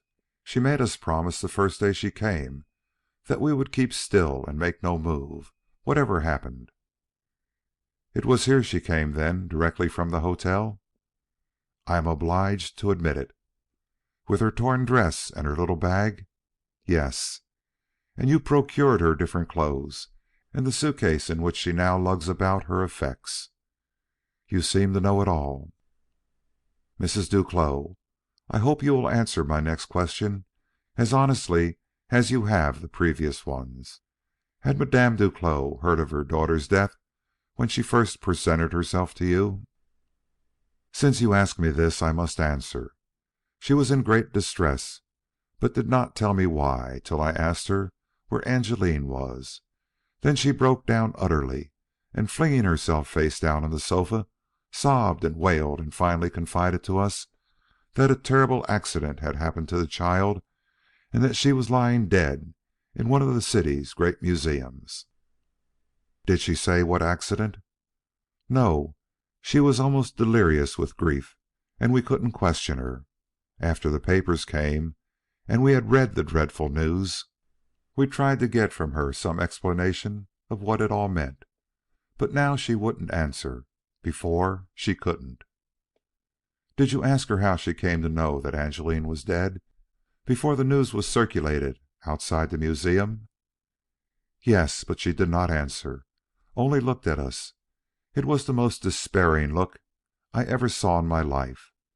It made it easier for us to promise her all she wanted, though we regretted having done this when we came to think the matter over." "So you positively do not know any more than this of what she has so religiously held secret?" "No, and I have got to the point where I do not wish to." "Did you know she was coming to this country?" "Yes, but not her reason for doing so. She has been a little mysterious of late." "Did she say she was going to bring her daughter with her?" "Yes, she mentioned Angeline. Also, the name of the ship on which they expected to sail." "Was this letter mailed from Paris or London?" "It came from Paris." "Did you understand that she was leaving France for good?" "I got that idea, certainly." "But not her reason for it?" "No. The letter was very short and not very explicit. I really have given you all the information I have on this subject." "Mrs. Duclos, it is my duty to inform you that your sister in law had a deep and intense hatred for a man to us at present unknown." "Can you name him? Is there anything in her early history or in what you know of her later life, here and abroad, to enlighten you as to his identity?" With a steady look and a slow shake of her head, Mrs. Duclos denied any such knowledge, even showing a marked surprise at what was evidently a new development to her. "Antoinette has had little to do with the men since our brother's death," she said. "I can hardly conceive of her being greatly interested either in favor of or against any of the opposite sex." "Yet she is, even to the point of wishing him dead." Mrs. Duclos rose quickly to her feet, but instantly sat again. "How do you know?" she asked. Should he tell her? At first he thought not. Then he reconsidered his decision and spoke out plainly. "Madam," said he, "some day you will hear what I had rather you heard now and from me. Madame Duclos left the lodging house where she was so safe because she was detected, or was suspicious of having been detected, shooting the face from a photograph she had set up before her as a target in the small hours of the night." "Impossible!" The woman thus exclaiming was quite sincere. "I cannot imagine Antoinette doing that." "Yet she did. We have the remains of the photograph." "And who was the man?" "When we know that, we shall know all, or be in the way of knowing all." "You alarm me." She certainly looked alarmed. "Why, madame? Do you not think it better for the truth to be known in such a case?" "You forget what I told you. Antoinette will not survive the betrayal of her secret. She said she would not, and she is a woman who weighs her words. There is a firm edge to her resolve. It has always worked for good till now. I cannot bear to think of its working in any way for evil." "Has she socialistic ideas? Can her hatred be for some of our plutocrats or supposed oppressors of the people?" "Oh, no. She is of aristocratic descent and proud of her order. The Duclos are bourgeois, but Antoinette is a De Montfort." Mr. Gryce suppressed all token of his instinctive amazement. This fine American woman was not without a sense of reflected glory given by this fact. Her sister-in-law was a De Montfort. Expressing his thanks for her candor, he rose to depart. "For all that," said he, "she may be at heart a revolutionnaire." Then, as he noticed the negation in her look, he added softly, "The least clue as to the present refuge would make me greatly your debtor." "I cannot give it. I do not know it." And somehow he believed her as absolutely as even she could desire. If he should be yet fortunate enough to find this elusive madame, it would have to be through some other agency than these relatives of hers by marriage. As he passed out, he heard a frightened gasp from somewhere back in the hall. Turning, he asked in the most natural manner whether there were children in the house. Mrs. Duclos answered with some dignity that she had 3 daughters. "You are fortunate, madame," he remarked with his old-fashioned bow. "I live alone. My last grandchild left me a year ago for a man many years my junior." This brought the little one into view. She was smiling, and he went away in a state of relief, marred by but one regret. He was as ignorant as ever where to look for the mother of Angeline. End of chapter 19.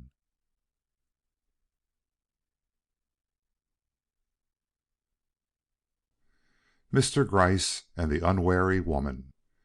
Nevertheless, Mr. Gryce was proud of the gain he had made in his talk with Mrs. Duclos, and he smiled as he thought of his next interview with Sweetwater. Assurance will often accomplish much, it is true, but it sometimes needs age to make it effective. He could not imagine either Mrs. Duclos or her daughter yielding to the blandishments of one even as gifted in this special direction as Sweetwater. Authority was needed as well, the authority of long experience and an ineradicable sympathy with human nature. Thus he gratified himself with a few complacent thoughts. But when he stopped to think what a great haystack New York was, and how elusive was the needle which had escaped them now these 3 times, his spirits sank a trifle, and by the time he had ridden half a block on his way back to headquarters, he was at that low ebb of disheartenment from which only some happy inspiration can effectually lift one. He was glad to be able to report that he had learned a few important facts in regard to Madame Duclos, but he equally hated to admit that, for all his haste in following up the clue given him, he knew as little as ever of her present whereabouts, and he hated even worse to have to give the clue which would lead to a surveillance, however secret, over a house which held a child of so sensitive and tremulous a nature as that of the little friend who had picked up his stick in front of the drug store. He was recalling to mind the pathetic spectacle presented by her agitated little figure when his eyes chanced to fall upon a small shop he was then passing. It was devoted to ladies' furnishings, and as he took in the contents of the window and such articles as could be seen on the shelves beyond, a happy thought came to him. Madame Duclos had left her hotel in a hurry, carrying but few of her belongings with her. A lady of cultivated taste, she must have missed many articles necessary to her comfort, and having money would naturally buy them. Prevented by her fears from going downtown, or even from going anywhere in the daytime, what was left for her to do but to patronize some such small shop as this? Its nearness to her late refuge, as well as its neat and attractive appearance, made this seem all the more likely. A question or two would suffice to settle his mind on this point, and perhaps lead to results which might prove invaluable in his present emergency. Signaling to the chauffeur to stop, he got out in front of this little shop, toward which he immediately proceeded, with an uncertainty of step not altogether assumed. He did have some rheumatic twinges that day. Entering, Mr. Gryce first cast a comprehensive glance at the shelves and counters, to make sure that he would find here the line of dress goods in which he had decided to invest. Then, approaching the middle-aged woman who seemed to be in charge, he engaged her in a tedious display of the goods, which led on to talk, and finally to a casual remark from him, quite in keeping with the anxiety he had been careful to show. "I'm buying this for a woman to whom you have probably sold many odd little things within the past few days. Perhaps you know her taste, and can help me choose what will please her. She lives down the street and buys always in the evening, a dark, genteel appearing Frenchwoman, with a strange way of looking down even when other people would be likely to look up. Do you remember her?" Yes, she remembered her, and recognized her perfectly from his description. He saw this at once, but he kept right on talking as he handled first one piece of goods and then another, seeming to hesitate between the gray and the brown. "She went out of town yesterday and wanted this material sent after her. Do you think you could do that for me, or shall I have to see to expressing it myself? I'll do it if I must, only I've forgotten her exact address." This he muttered self-reproachfully. "I've a shocking bad memory, and it's growing worse every day. You don't happen to know where she's gone to, do you?"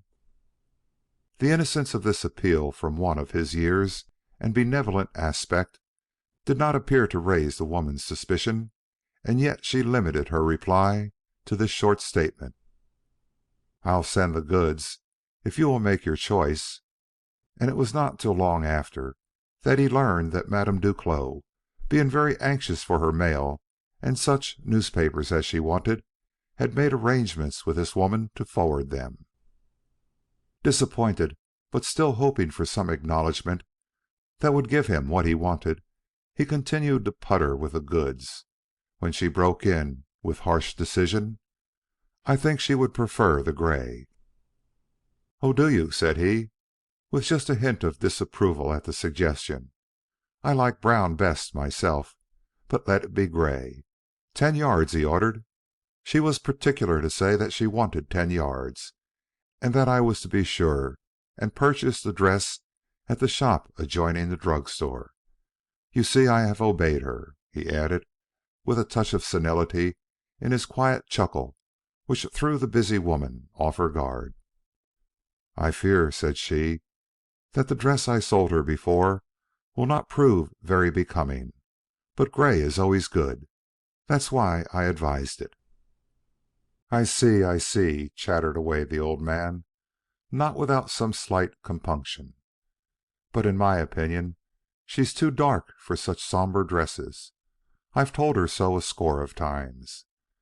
Then, as he watched the woman before him rolling up the goods, he proceeded to ask with fussy importunity what she thought the express charges were likely to be, for he wanted to pay the whole bill and be done with it. She was caught, fairly caught this time, though I doubt if she ever knew it. "We don't often send up the river," she said, "but I should say that for a package of this size and weight the charges would be about 40 cents. But that you can leave her to pay. She will be quite willing to do so, I am sure." Of course, I didn't think of that. She'll pay for it. Of course she'll pay for it." And he continued to fuss and chat with that curious mixture of native shrewdness and senile interest in little things which he thought most likely to impress the woman attending him and trap her into giving him the complete address. But she was too wary, or too much preoccupied with her own affairs, to let the cat any farther out of the bag, and he had to be content with her promise that the package should be given to the expressman as early as possible the next morning. The feebleness he showed while leaving the shop was in marked contrast, however, to the vigor with which he took down the telephone receiver in the booth of the neighboring drug store. But she was not there to see, nor anyone else who had the least interest in his movements. He could therefore give all the emphasis he desired to the demand he made upon headquarters for a close watch to be set on the adjoining dry goods shop for the purpose of intercepting and obtaining the address of a certain package on the point of being expressed from there to some place up the river. Then he went home, for by now he was fully as tired as his years demanded. End of chapter 20.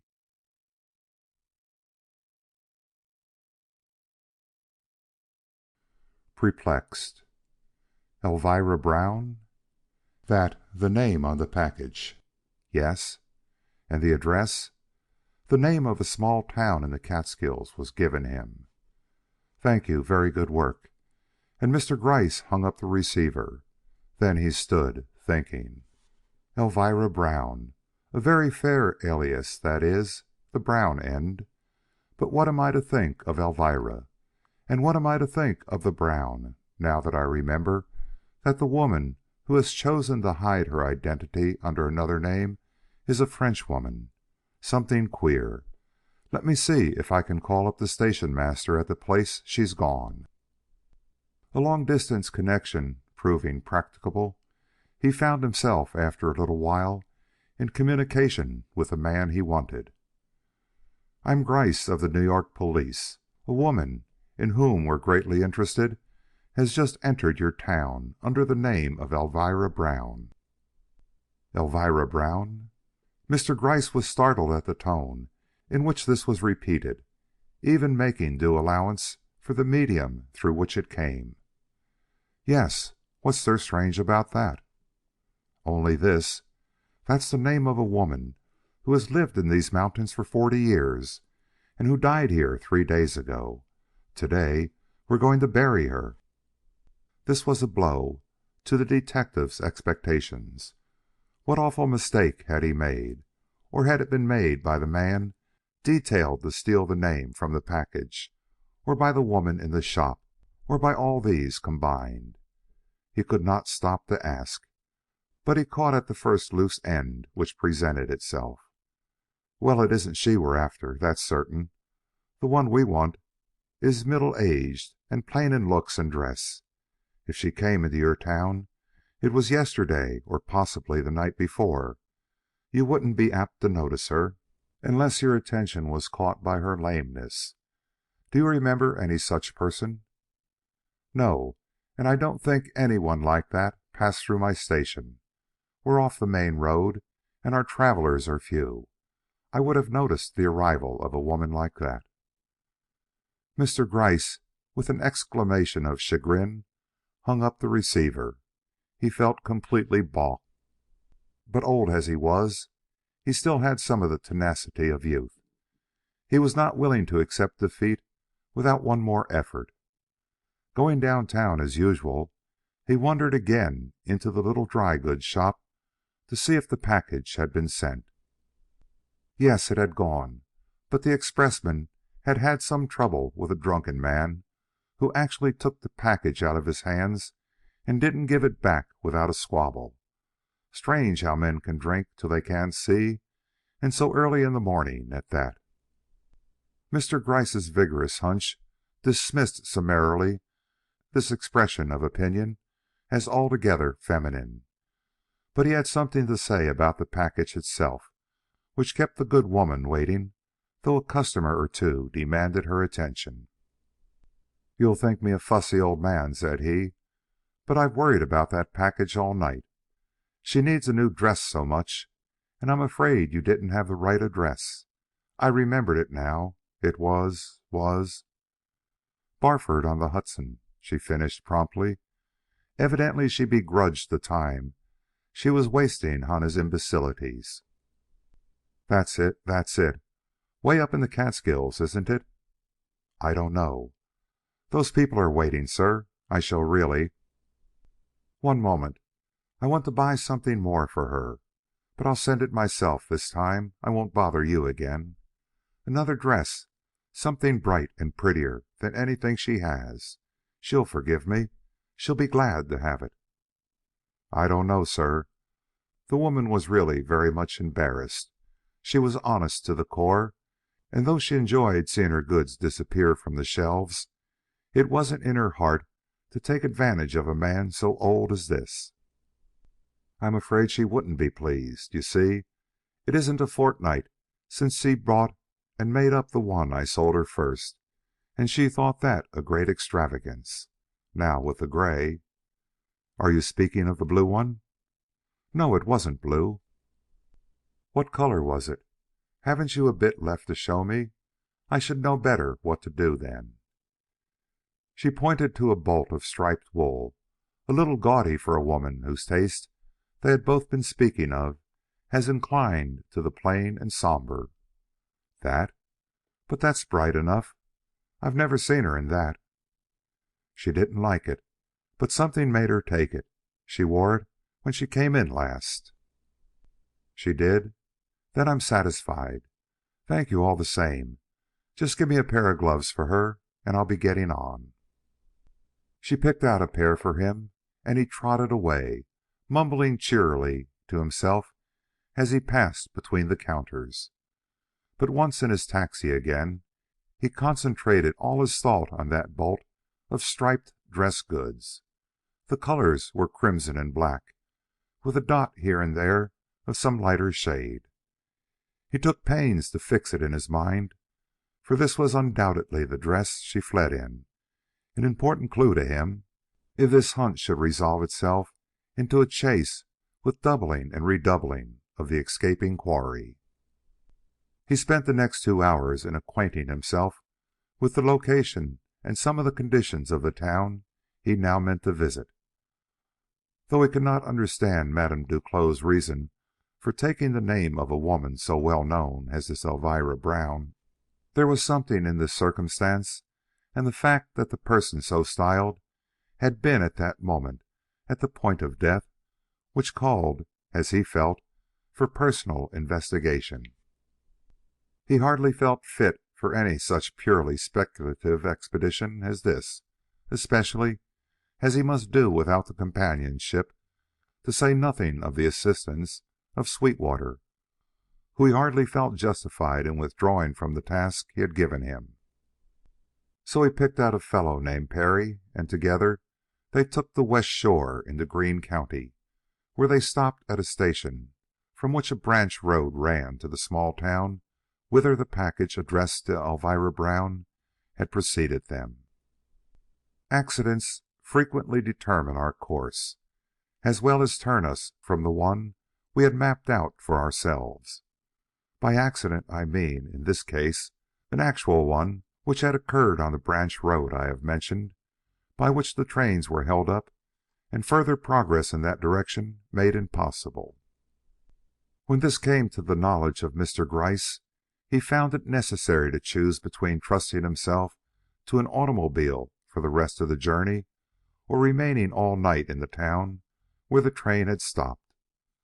A glance at the hills towering up between him and his goal decided him to wait for the running of the trains the next day, and after an inquiry or two, he left the station on foot for the hotel to which he had been recommended. A philosopher in many regards, Mr. Gryce quieted himself under the irritation of his annoyance with the thought that in this world we do not always know just what is best for us, and that the few hours of rest thus forced upon him by the seemingly unfortunate break in his plans might prove in the end to be the best thing that could happen to him. He accordingly took a good room, enjoyed a good dinner, and then sat down in the lobby to have an equally good smoke. He chose a chair which gave him a prospect of the river, and for a long time, while vaguely listening to the talk about him, he feasted his eyes on the view and allowed some of its calm to enter his perturbed spirit.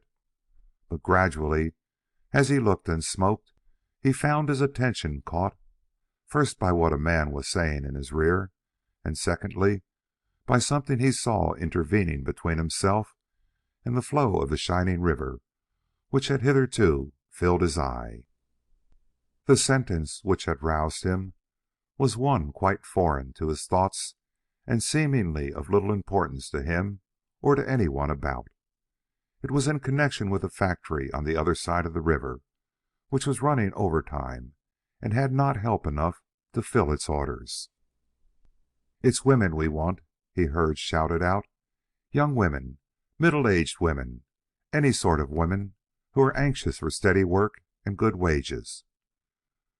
The emphasis with which this announcement was made perhaps gave it point.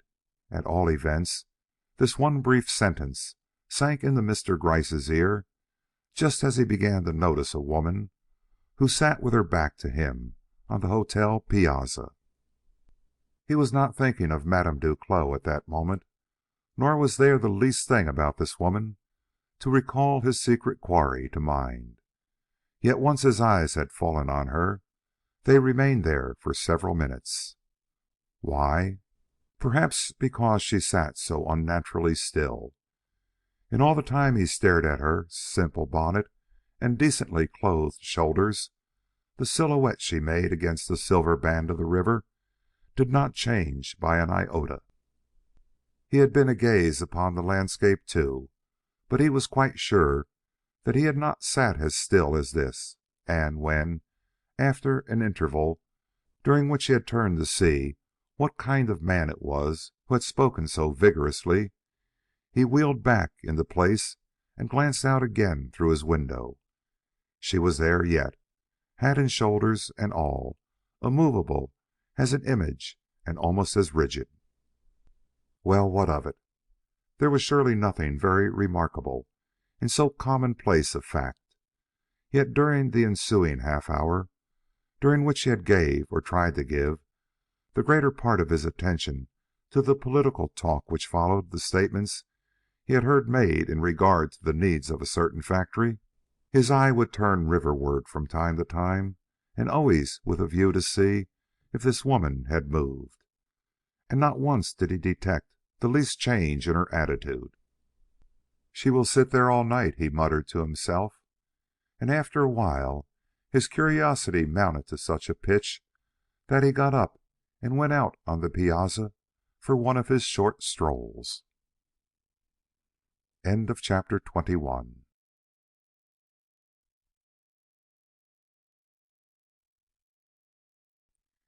He remembers. Just an ordinary woman, lost in a dream of some kind while awaiting her departure on an outgoing train, or such was Detective Gryce's conclusion as he hobbled slowly past her. Why should he give her a moment's thought? Yet he did. He noticed her dress and the way she held her hands, and the fact, not suspected before, that she was not looking out at the landscape outspread before her eyes, but down into her lap at her own hands, clasped together in an unnaturally tight grip. Then he straightway forgot her in the thought of that other woman whose track he was following with such poor promise of success. Madame Duclos' image was in his mind as plainly as if she sat before him in place of this chance passenger. He knew the sort of hat she would wear, or thought he did. He also knew the color of her dress. Had he not been shown the pieces of goods from which it had been taken? And had he not understood her choice, bizarre as it was, and for this very reason that it was bizarre?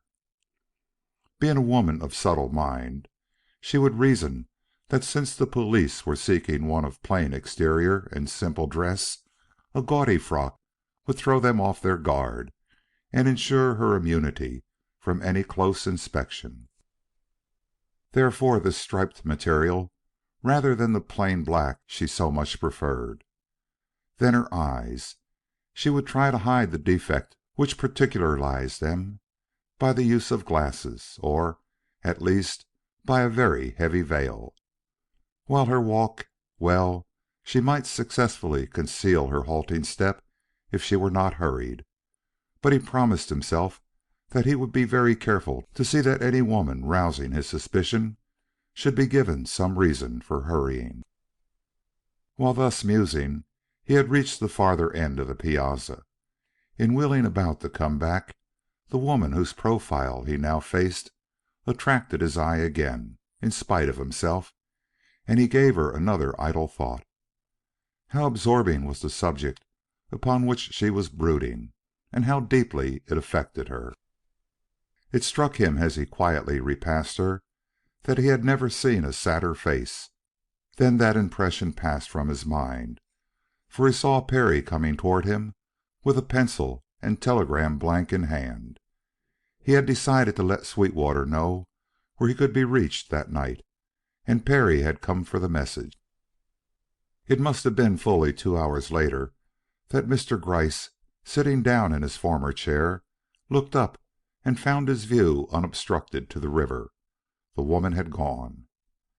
Just for the sake of saying something to Perry, who had drawn up beside him, he remarked upon the fact, adding in explanation of his interest in so small a matter, "It's the thoughts and feelings of people which take hold of my curiosity now. Human nature is a big book, a great book. I have only begun to thumb it, and I am an old man. Some people betray their emotions in one way, some in another.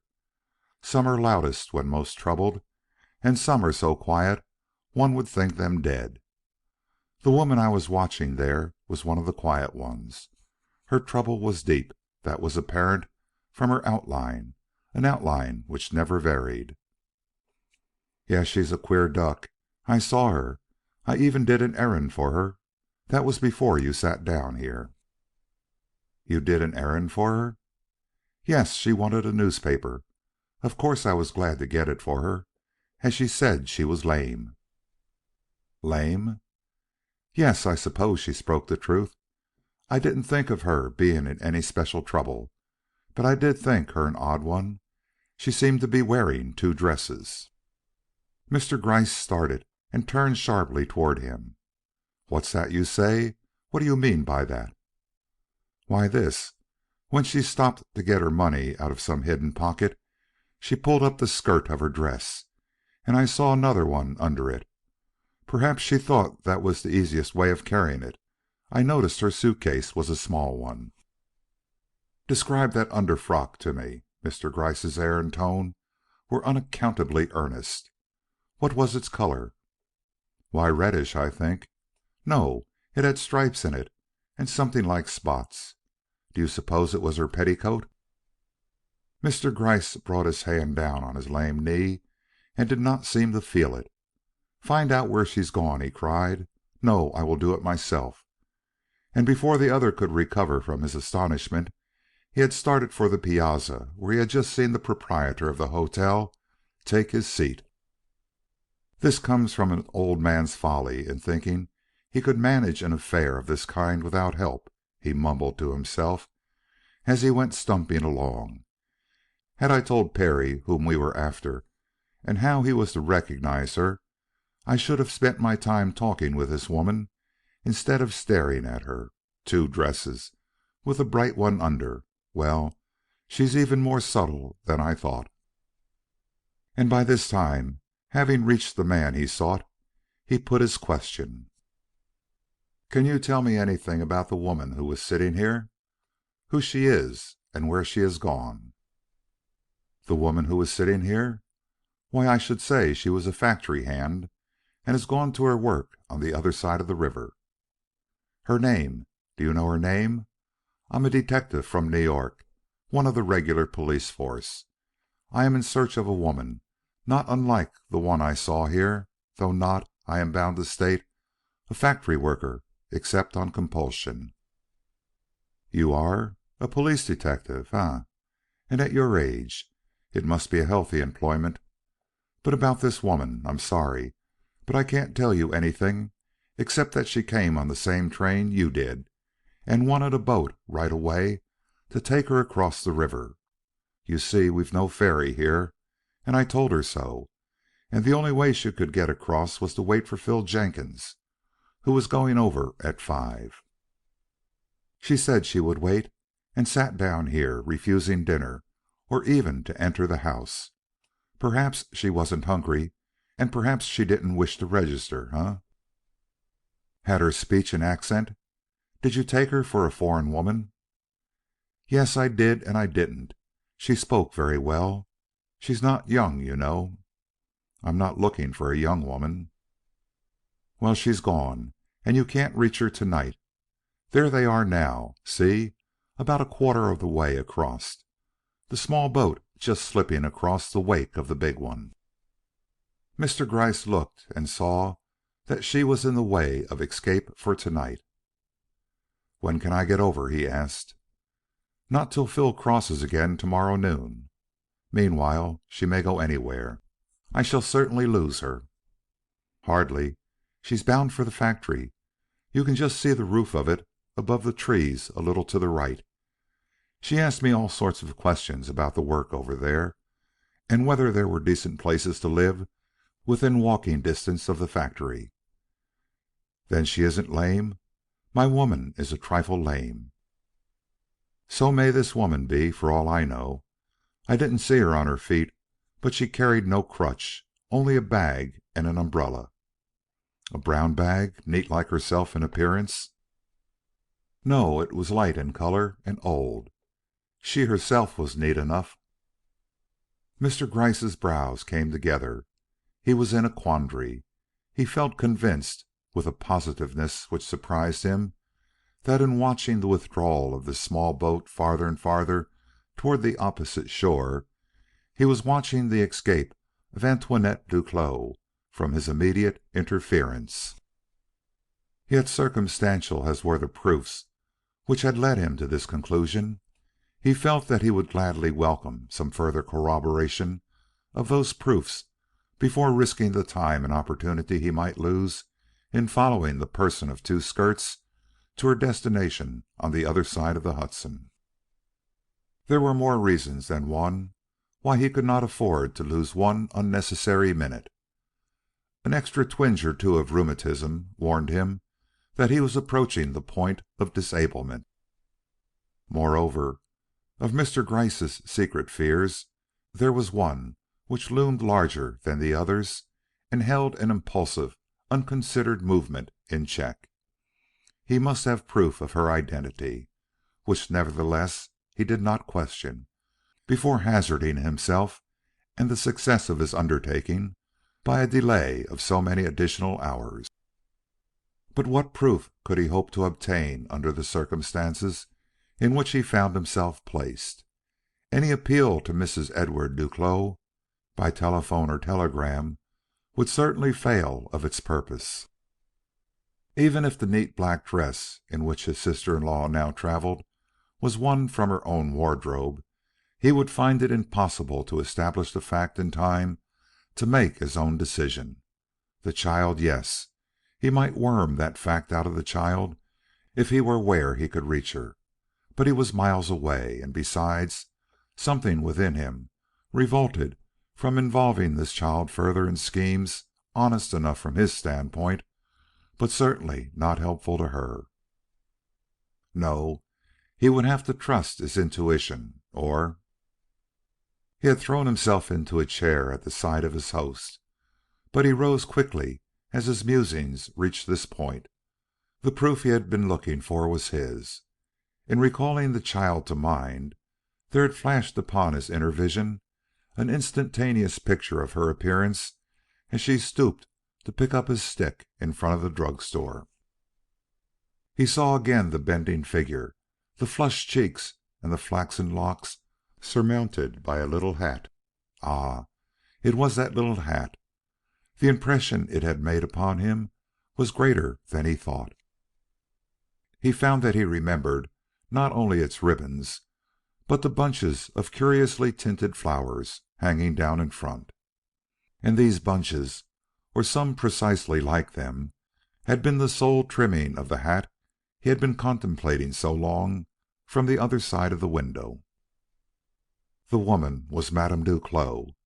These flowers had been taken from the child's hat and pinned upon the aunt's, and it was their familiar look which had given him, without any recognition of the reason, his surety as to the latter's identity. Calmed immensely by this assurance, he turned back to have another word with the proprietor, now busily engaged with his newspaper. "Will you be obliging enough to see that I am given an opportunity for a few words with this Phil Jenkins on his return?" he asked. "And if you will be so good, respect my confidence till I am sure I have made no mistake in thinking what I have of his passenger." The proprietor nodded, and Mr. Gryce settled himself again inside to watch for the rowboat's return. What he learned that night from this man Jenkins calmed him still further. The woman had acknowledged on leaving him that she was going to seek work at the factory. A little old for the job, the man volunteered, but spry. How she did clamber up that bank! It was enough. Mr. Gryce was satisfied, and he engaged a seat in his small boat for the following day. End of chapter 22.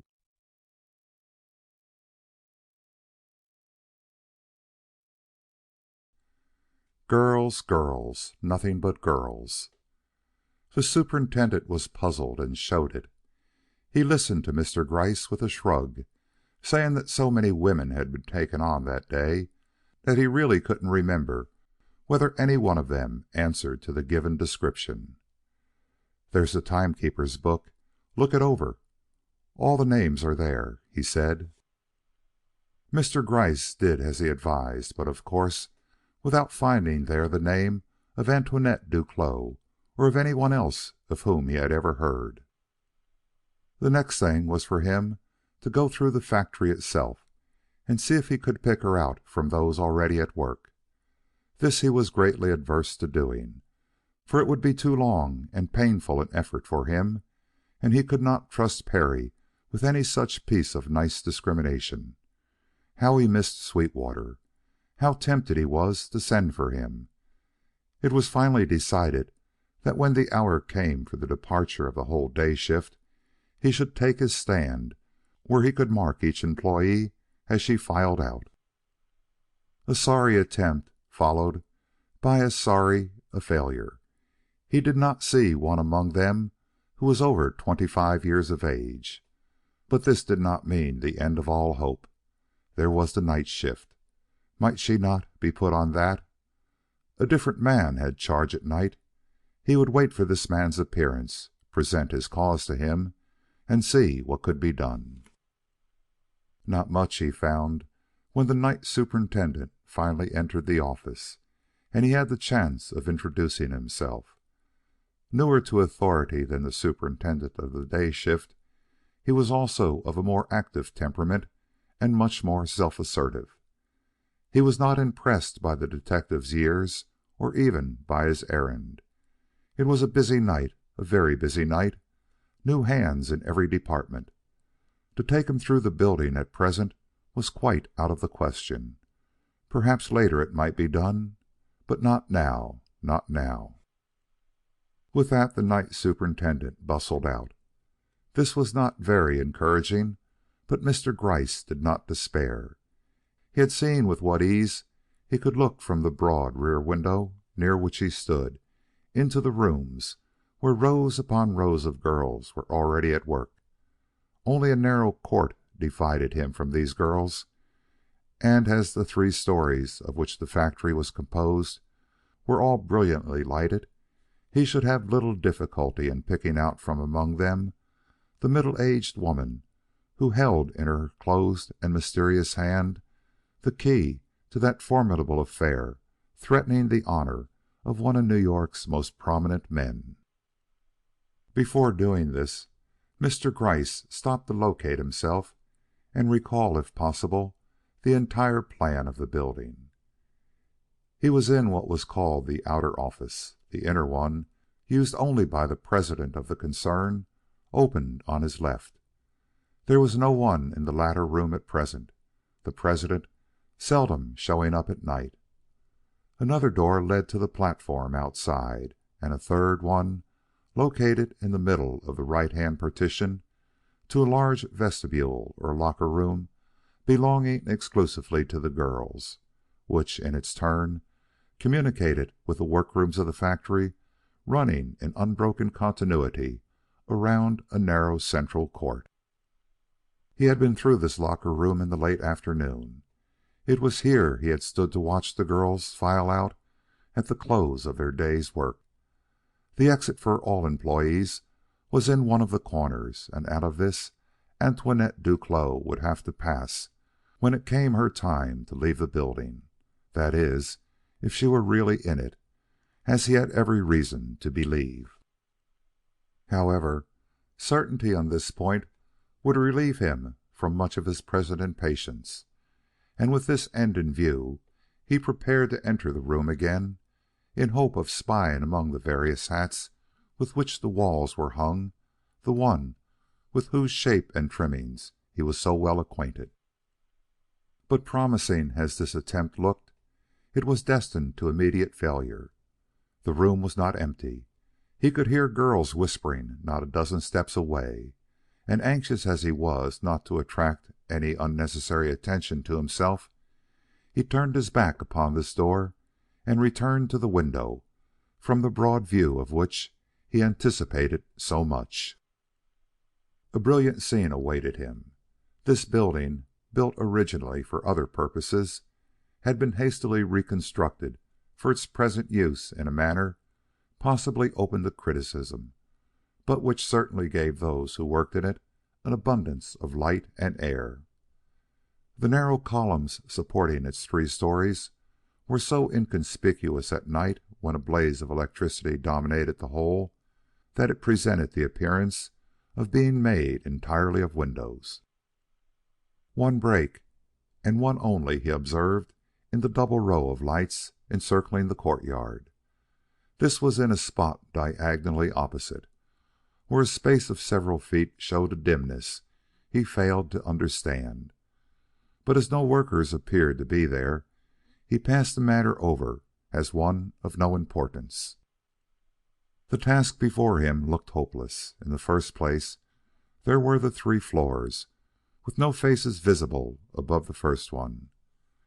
Then of the long rectangle stretching out before him, he could see but 2 sides, which fact was further complicated by there being as many of the workers' faces turned toward the outside of the building as toward the court. Yet having determined upon his course, he was bound to see it through.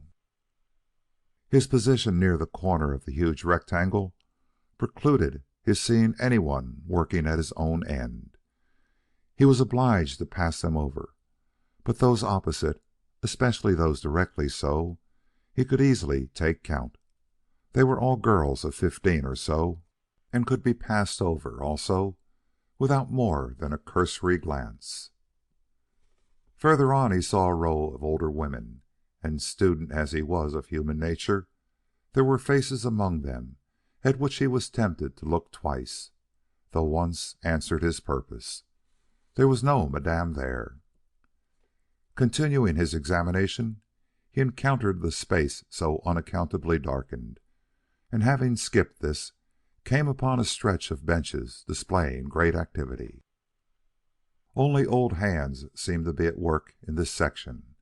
Their method and dispatch showed a training which made it useless to look among them for one who had probably never worked before amid the hum of machinery.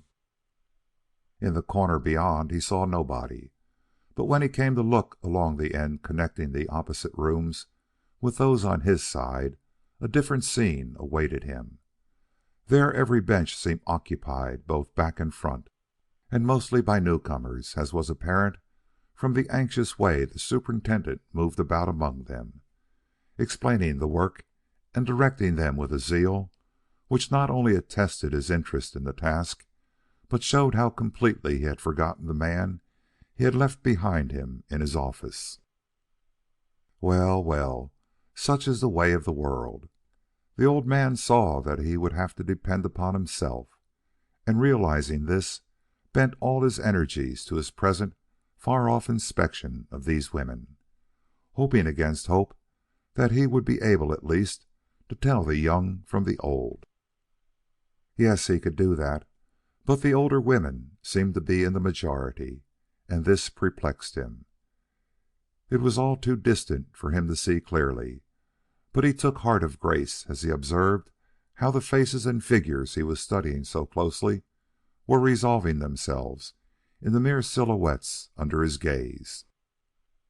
For, as I have already said, he had a quick eye for outline, and felt sure that he could sufficiently recall that of the woman whose head and shoulders had been so long under his eye that day to recognize it even among 50 others. But not one of them all, had the precise narrowness and rigidity of Madame Duclos, and after many painful minutes of renewed effort, followed by renewed disappointment, he moved back from the window and sat down. There was one thing you could always count on in Mr. Gryce, and that was his patience. But it was a patience not without its breaks. Once he rose to look out front to make sure he had not miscalculated the distance of his factory from the river. Then, after another period of waiting, he got thinking how much he might discover if he could get one glimpse into that far corner contiguous to the end of the rectangle where he had seen so many raw workers receiving the assistance of the night superintendent. There was a way of doing this which he had not thought of before, but he had to step outside, walk the length of the platform where the loading of shipments was going on, and look in at one of the great windows at the farther end. But when he came to make the attempt, he found himself plunged into such a turmoil, and the way so blocked by the loading of boxes and the backing up and driving off of horses, that he retreated precipitately, Rather than encounter all this, he would await events from the inside. So he took his old seat again, and for another half hour listened to the thump of machinery and the squeak of a rusty elevator brake which almost robbed him of thought. He was even inclined to doze when he suddenly became aware of some change either in himself or in what lay about him. Had the machinery stopped? No, it was not that. The place seemed darker, yet it was still very light. With a restless move, he rose heavily and peered again into the court. Immediately, it was evident what had occurred. The whole string of lights in the third story had been shut off, and now those of the middle story were following suit. Only the ground floor remained active, with all its lights at the maximum and every belt moving.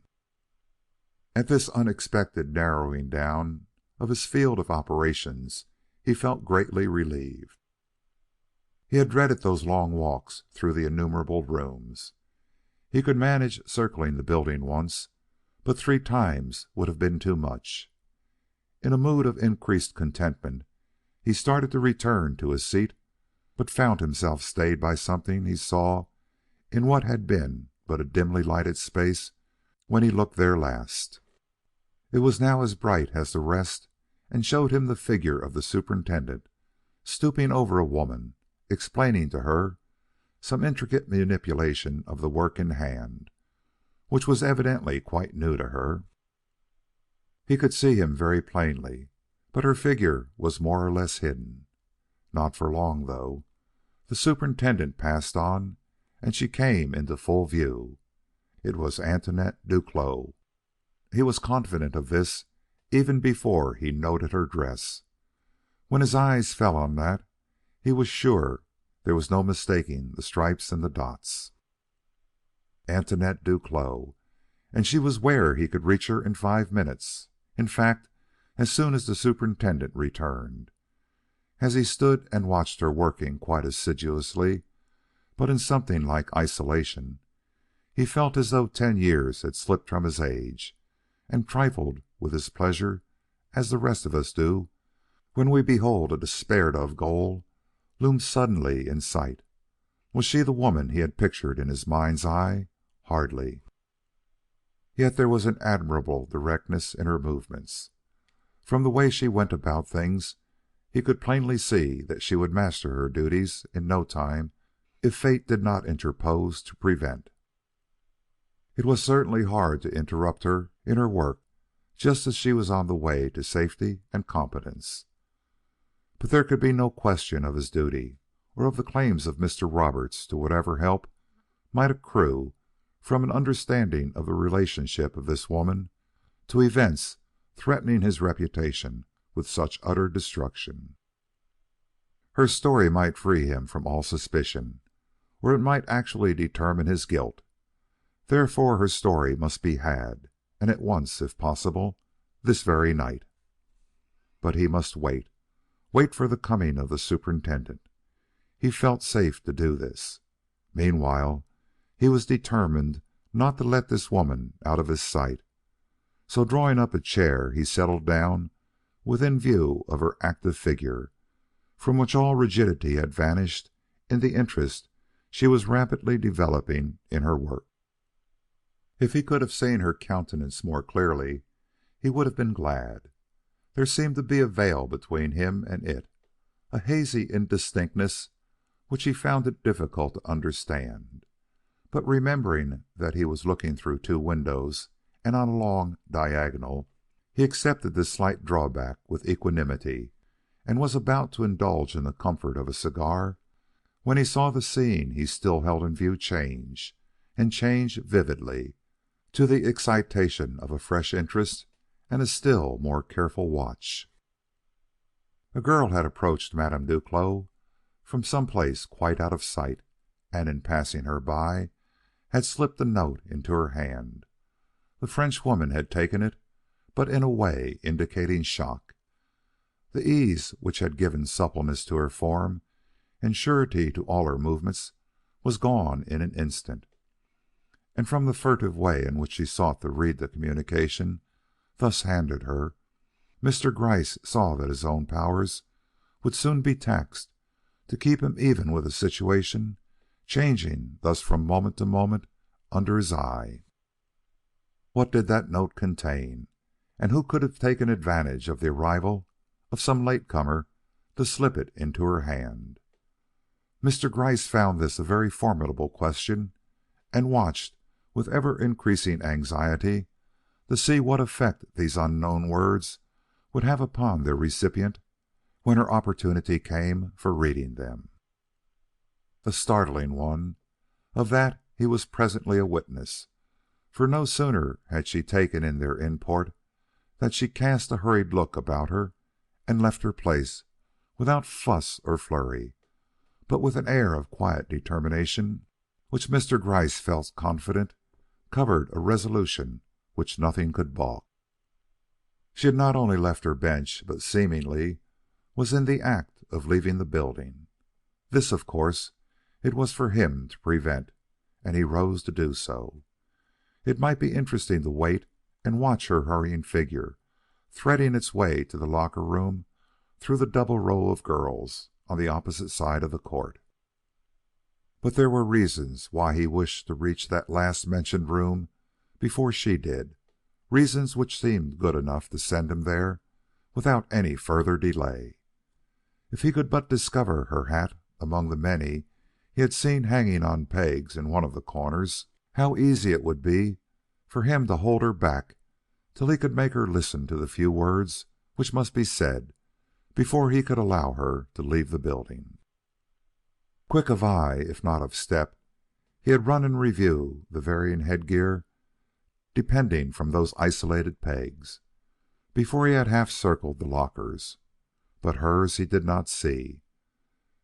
Could she have been given a locker on this her first night? He did not think so, and approaching closer, he looked again. The hat was there, but lying on the floor.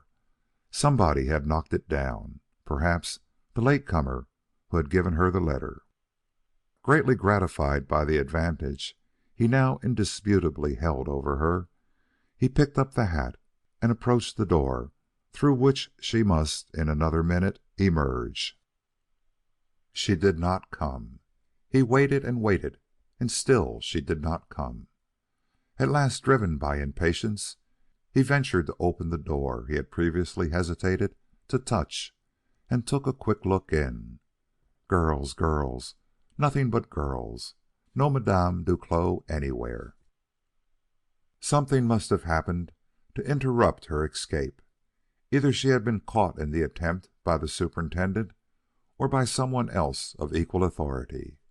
This, if bad for her, was also bad for him, as a quiet hold-up in the manner he had planned was certainly better than the public one which must now follow. Sorry for her and sorry for himself, Mr. Gryce returned to the office just as the superintendent entered from the opposite door. He thought the latter looked a little queer, and in an instant he learned why. "Was the woman you wanted a staid, elderly person, apparently a foreigner?" "Yes, of French birth, I am told." "Well, I guess you were right in distrusting her. She's gone, took a notion that night work didn't agree with her, and left without so much as a 'by your leave.' She must have smelt you out in some uncanny way. Too bad. She bade fair to be just the woman we wanted for a very nice part of the work." "Do you mean she's really out of the building, that you didn't stop her?" "I didn't know what she was up till she was gone. But how did she get out? She didn't go by the employees' door, for I stood there on watch. I had seen her receive a note." "A note? How? Who gave it to her?" "Some girl." "And you saw this? How could you? Been through the workrooms?" "No, I saw her from this window as I was looking diagonally across the court. She was in one of the opposite rooms over there." The superintendent broke into a hearty laugh. "Fooled!" he cried. "You police detectives are a smart crowd. But our old factory, with its string of useless windows, has led you astray for once. You weren't looking into any one of the rooms over there. You were looking at a reflection in that useless old window behind which the elevator runs. That happens when the elevator running on that side is down. I've seen it often, and laughed in my sleeve at the chance it gives me to observe on the sly how things are going on at certain benches. Many a girl got her discharge. But no matter about that. Come here. The room you think you see over there, you will notice that nobody is at work in it now, is on this side of the building, and the woman you have in chase escaped by the south delivery door. We are loading cars there tonight from this side of the building, and she took a flying advantage of it. Men give way to a woman. Though there's an order against any such use of that door, you can't get one of them to hold on to a woman when she once gets it into her head to skip the premises. But she can't have gone far. This is a place of few houses and no big buildings beside the factory. If you take pains to head her off at the station, you'll be safe for tonight, and in the morning you can easily find her. Now I must go, but first, what was her offense? Theft, huh? No, this woman whom we have let slip through our fingers is Madame Duclos, the mother of the girl shot in a New York museum. There's a big reward out for her recovery and detention, and the superintendent stood aghast. Why didn't you say so? Why didn't you say so at once? I'd have had the whole troop file out before you. I'd have had The detective caught at his hat. I wasn't aware that I had reached an age where I couldn't tell the difference between a reflection and reality, he growled, and hurried out. The town was a small one, and Perry would see that she didn't escape from the station. Besides, she had fled without her hat. Surely, with all this in his favor, he would soon be able to lay his hand upon her, if not tonight, certainly before another day was at an end. End of chapter 23.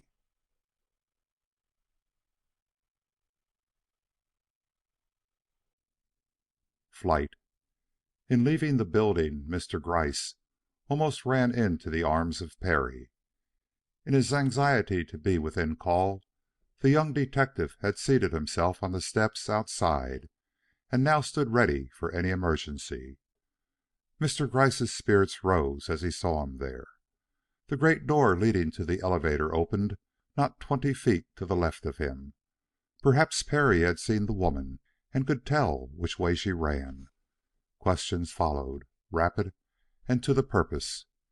Perry had seen a woman flash by, but she seemed to be in company with a man. He had not been able to see either clearly. "Which way were they heading?" asked Mr. Gryce. Perry told him. It would look as though they were making for the station. Alarmed at the idea, Mr. Gryce stepped down into the road and endeavored to pierce the darkness in that direction. All he could see were the station lights. Everything else was in shadow. The night hung over all, and had it not been for the grinding of machinery in their rear, the silence would have been just as marked. "Perry, is the way rough between here and the station? I mean, rough for me?" "Not very, if you keep in the road." "Run ahead, then, and learn how soon the next train is due. Any train, going north or going south. I don't care which. If it is soon, look for a middle-aged woman in a striped dress.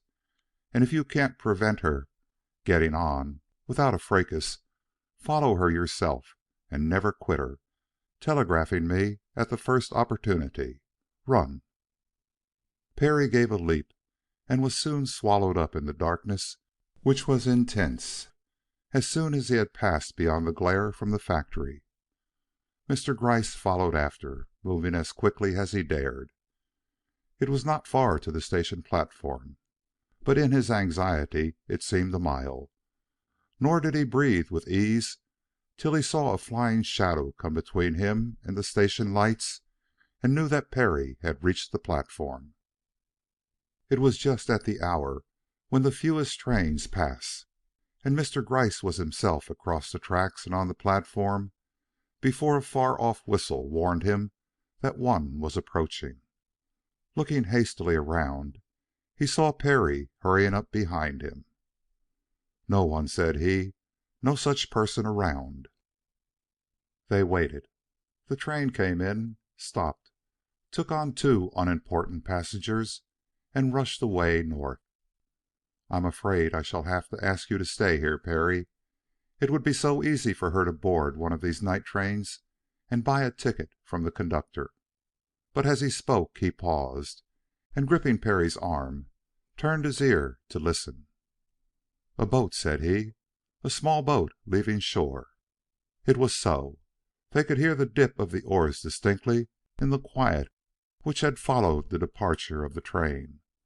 No other sound but that was in the air, and it struck cold upon one old heart. "It is she, I am sure of it," muttered Gryce. "The man across the river has warned her. Sent a boat for her, perhaps. Run down to the point and see if there is anyone there who saw her go." Perry slid into the night, and Mr. Gryce stood listening.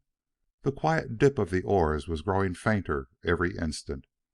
The boat was rapidly withdrawing, carrying with it all hope of securing offhand this desirable witness. To be sure, there was nothing very serious in this. He had only to telephone across the river to have the woman detained till he could reach her himself in the early morning. Yet he felt unaccountably disturbed and anxious. For all his many experiences and a record which should have made him immune from the ordinary disappointments of life, he had never, or so it seemed to him, felt more thoroughly depressed or weary of the work which had given him occupation for many years than he liked to number. Then in the few minutes of solitary waiting, with his face toward the river, and the sense of some impending doom settling slowly over his aged heart. But he was still too much the successful detective to allow his disheartenment to be seen by his admiring subordinate.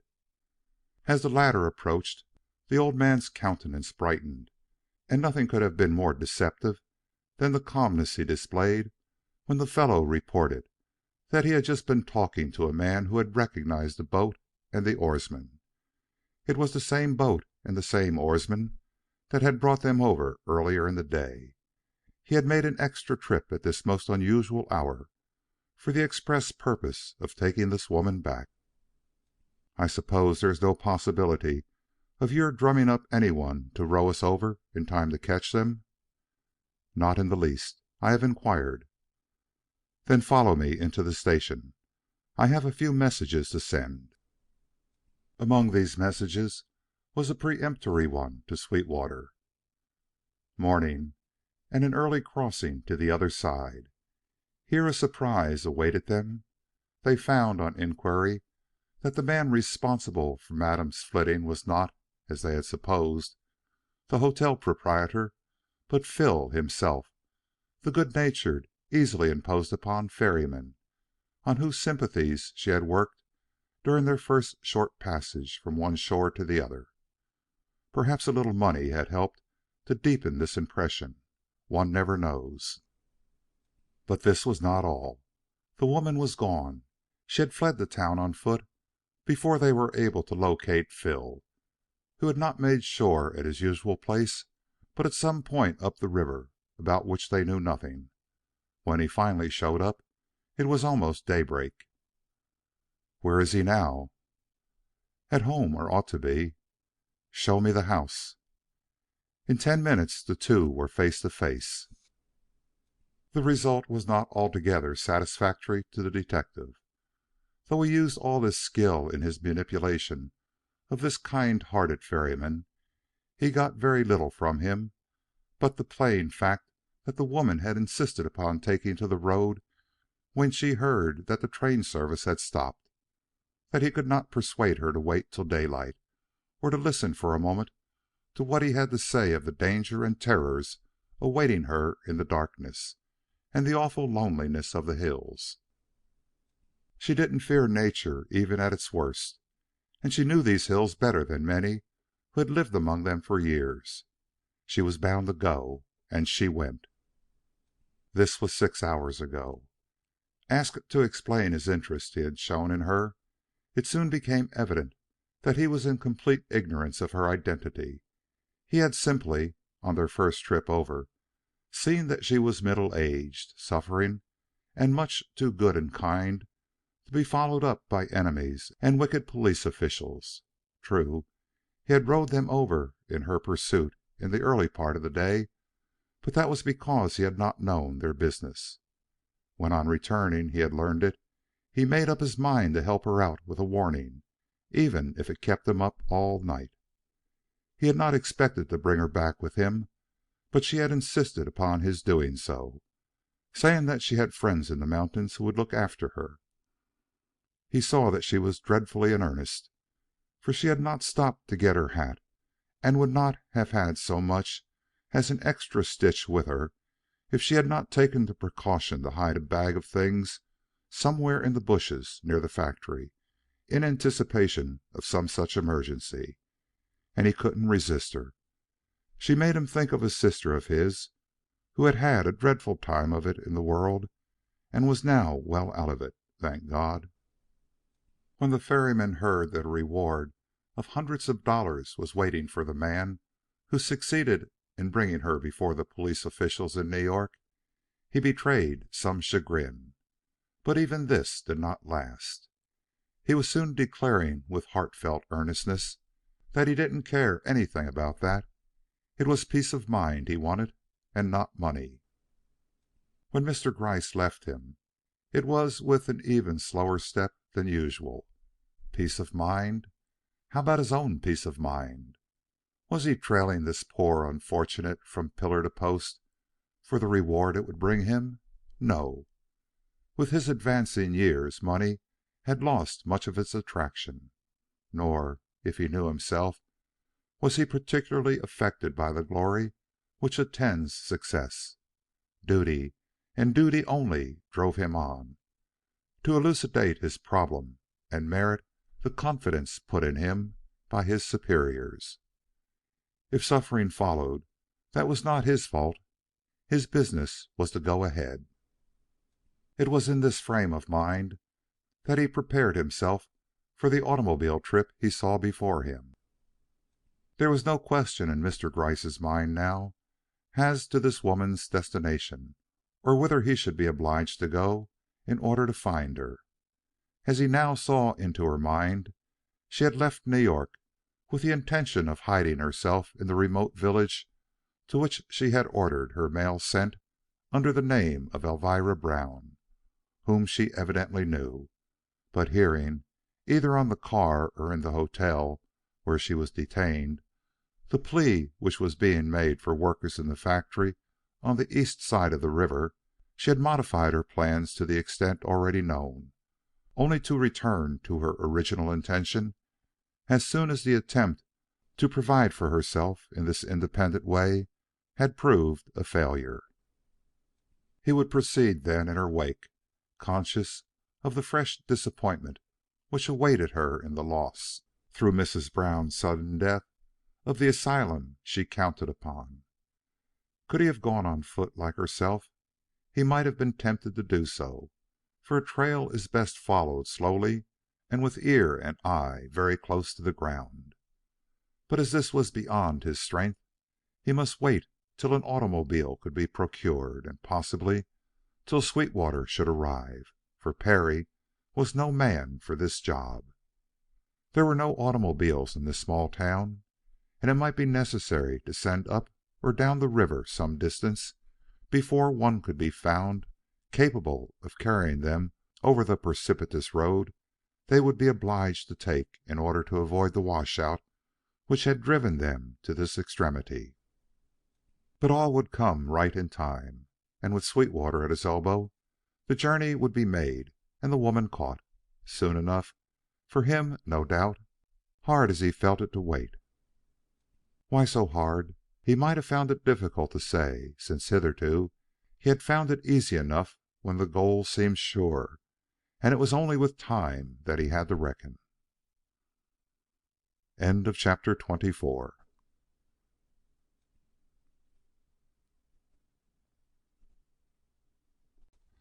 terror. A woman fleeing from publicity as one flies from death, a refined woman, too, whose life had hitherto been passed in the open. When Antoinette Duclos, after a night and morning of unprecedented fatigue and extraordinary fears, with little to upbear her in the way of food, stepped from the train which brought a few local passengers into the quiet village of Wrexham, she hardly would have been recognized by her best friend. Such marks may a few hours leave upon one battling with untoward fate in one supreme effort. She seemed to realize this, for meeting more than one eye fixed inquiringly upon her, she drew down the veil wound about a short cap she wore till it concealed not only her features but her throat, which a restless pulse had tightened almost to the exclusion of her breath. Ready to drop, she yet made use of the little energy left her to approach with faltering steps a lumbering old vehicle waiting in the dust and smoke for such passengers as might wish to be taken up Long Hill. There was no driver in sight, but she did not hesitate to take her seat inside. There was extra business at the station, for this was the first train to come in for 2 days, and if anybody noticed her in the shadowy recesses of the cumbrous old coach, nobody approached her, nor was she in any way disturbed. When the driver did show himself, she was almost asleep, but she woke up quickly enough when his good-natured face peered in at her, and she heard him ask where she wanted to go, and whether she had any baggage. "I want to go up Long Hill and be set down at the first crossroad," she said. "My baggage is here," and she pointed to the space at her feet. But that space was empty. She had no baggage. She had dropped both bag and umbrella at the side of the road after one of her long climbs under a fitful moon, and had not so much as thought of them since. Now she remembered and flushed as she met the eyes of the man looking in at her with his hand on his whiskers, smoothing them thoughtfully down, but saying nothing, though his countenance and expression showed him to be one of the loquacious sort. If any smiles remained to her from the old days, now was a time for one.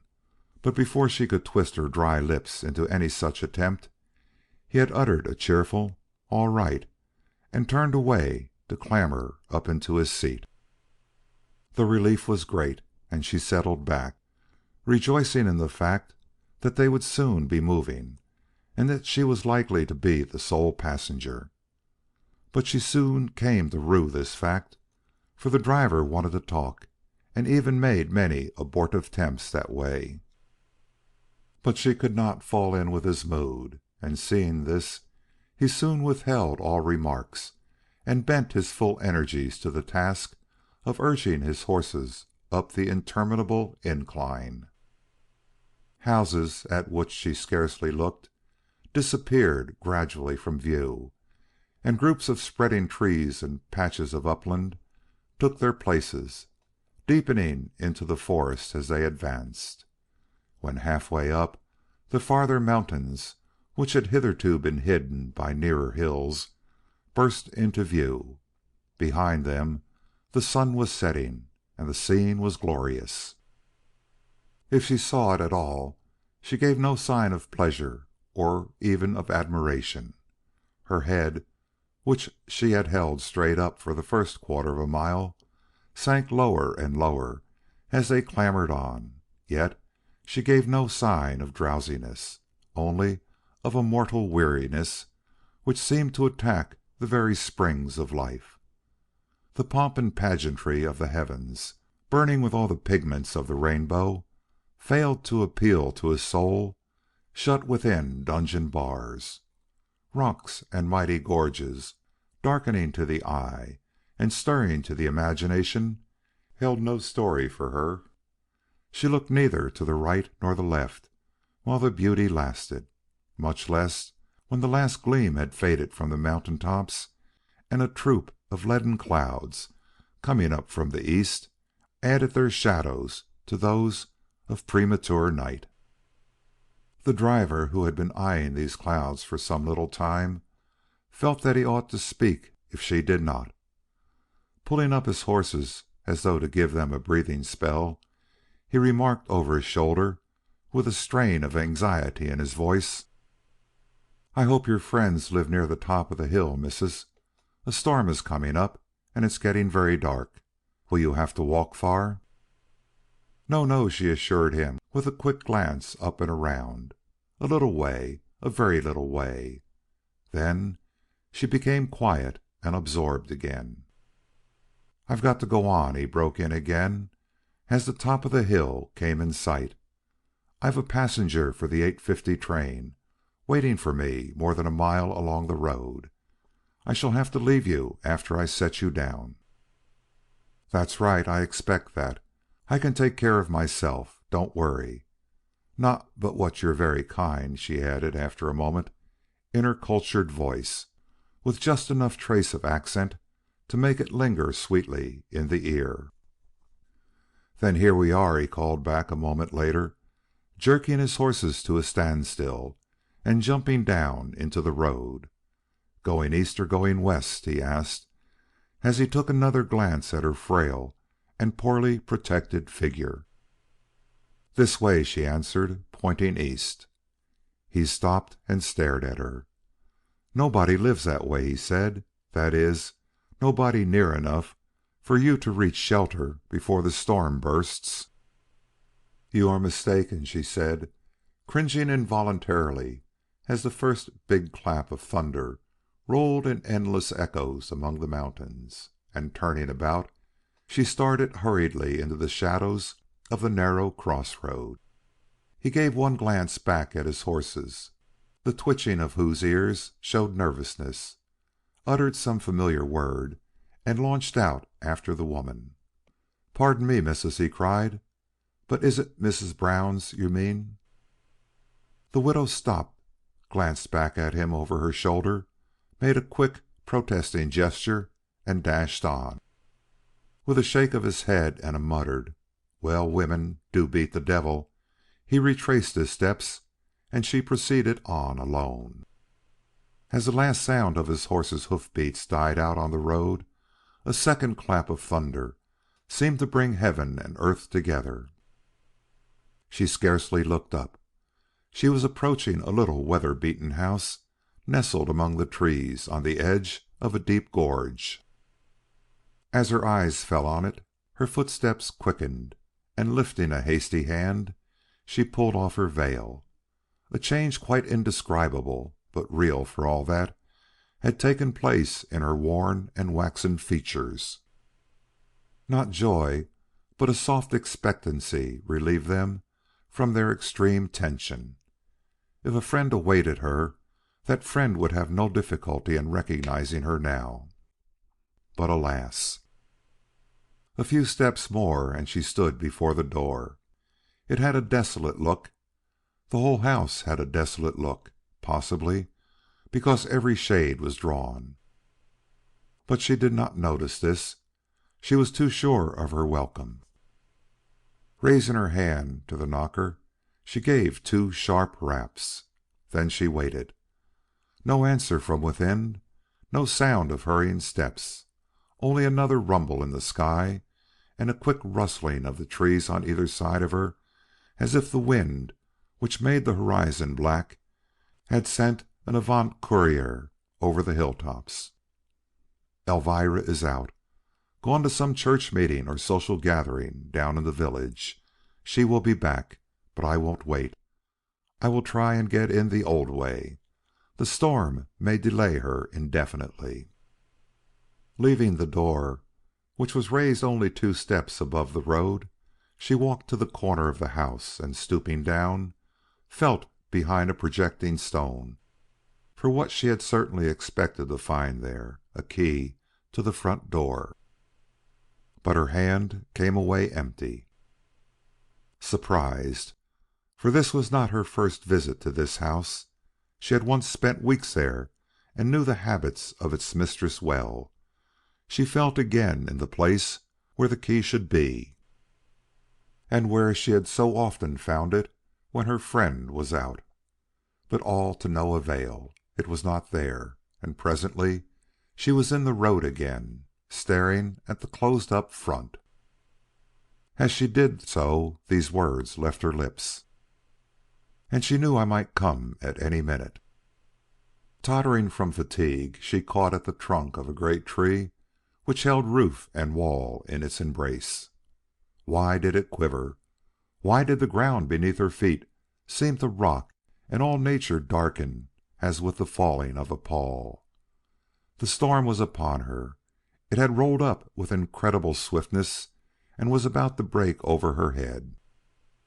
With a shock, she realized her position. No shelter, and the storm of the season upon her. What should she do? There was no way of getting into the house at the rear, for the bushes were too thick. She must accept her fate, be drenched to the skin, perhaps smitten by the next thunderbolt.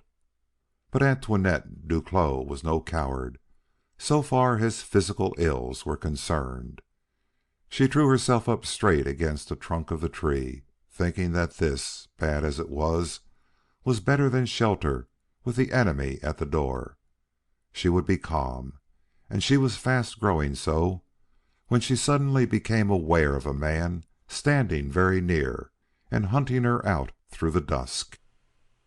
She never knew why the scream which rose in her throat did not pass her lips. Her terror was unspeakable, for she had heard no advance. Indeed, there was too much noise about her for that. But it was the silent terror of despair, for she thought it was the man from whom she had made this great effort at escape. But he soon proved to her he was not. It was just the driver of the stagecoach, returned to see what had become of her.